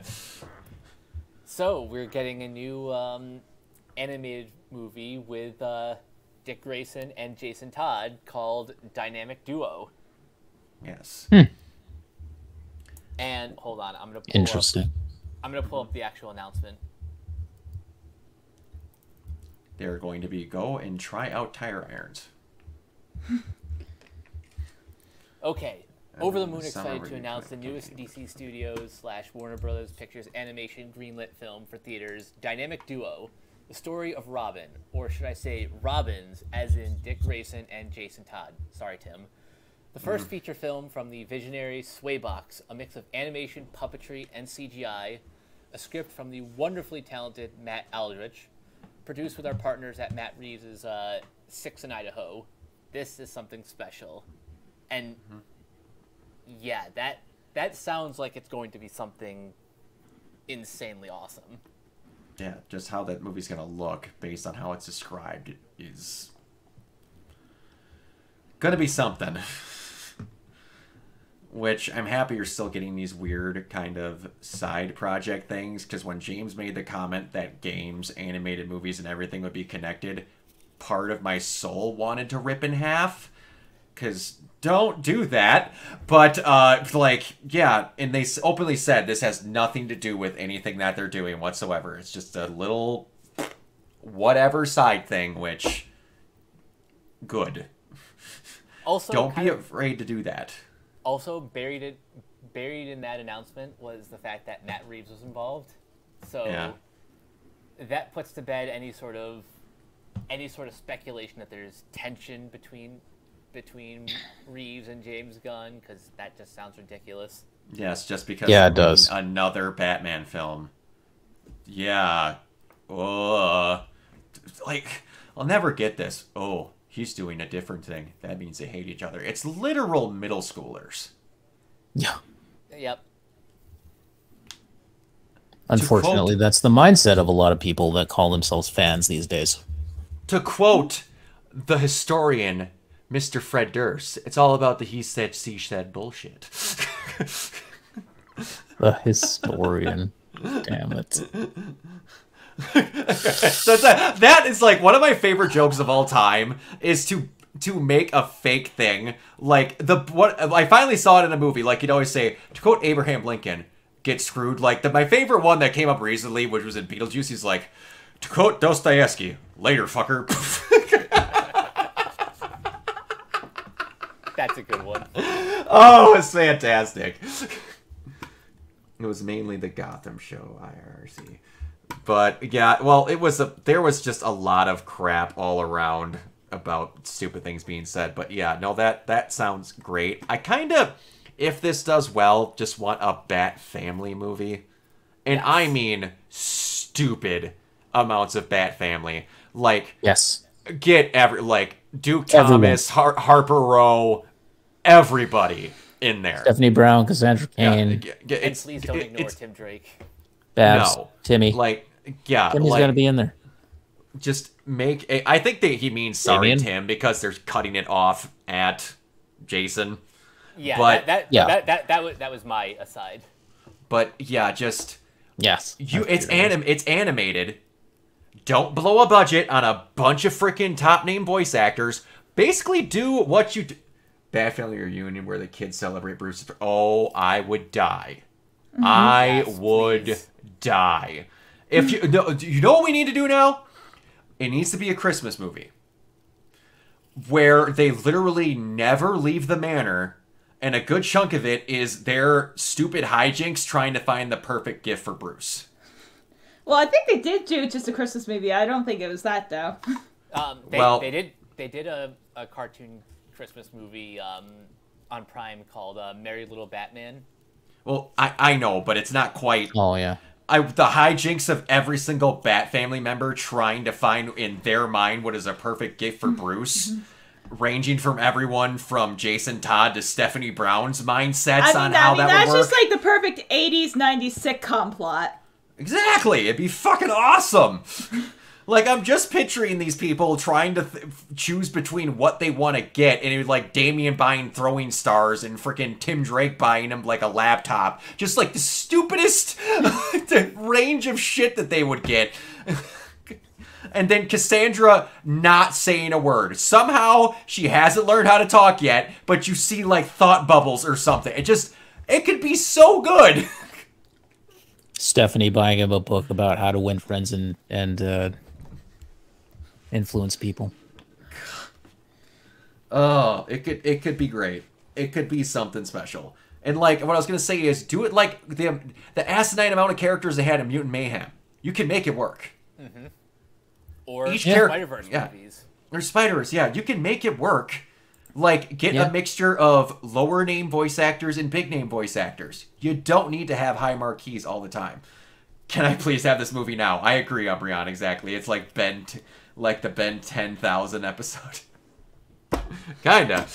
But, yeah, alright. That's a little bit more positive of a note to end on. Kiona, where can everyone find you? You can find me on twitch.tv/neoplasmic. Like I said, I'm getting back to streaming more often than I used to. And you can find me on Twitter at neoplasmic24 and on Instagram and Threads at neoplasmic81. Of course, at renegadepopculture.com. And also on my best friend's Twitch stream as well. Some bitch named Red is her name on there. And I usually am in voice chat with her whenever she goes and does a stream. Monday, Thursday, and Friday, generally. Bree, where can everybody find you? At Crazy Lemur at most places, or some username of a form of a lemur. I am not easy to mistake. Once you see it, you will know it is definitely me. That may or may not be a good thing. Mike, where can everybody find you? You guys can find me on various social media sites at CaptainK42. You can check out my quick thoughts on letterboxd.com/CoachK42. And you can follow Renegade Pop Culture on Facebook and that place at Ren Pop Culture. You can also find us on YouTube, on Podchaser. Consider supporting our Patreon at patreon.com/Renegade Pop Culture. Listen to all of our podcasts on Spotify, Apple Podcasts, or wherever you listen. And last but not least, everything can be found at renegadepopculture.com. Need an escape? So do we. Absolutely. You can find me ever at Organized Zero, mainly Twitch and YouTube. This week, I will be getting back to streaming because I need to finish off Alan Wake and then play through the Life is Strange games before the new one comes out. So it'll be a whole lot of Life is Strange and Until Dawn. Out. Yeah, in like 2 weeks. And the Until Dawn remake comes out this Friday also. So I'm going to be using the Life is Strange games to space that out, so I play it a little bit after everyone else. And then that'll be my life until at the end of October when that Horizon remaster comes out, and then I'll finally be playing the first Horizon on stream. Other than when I played it for a certain douchebag's Twitch channel. But anyway, yeah. Yeah. I have such a big backlog of games. I still have to get that new Zelda game, and there's like some other stuff. But I'm kind of pushing that towards the end of the year, because then I will have truly earned it. Yes. It's the backlogs always grow. All right, everyone. Until next time, we will see you all later. Peace. Bye. I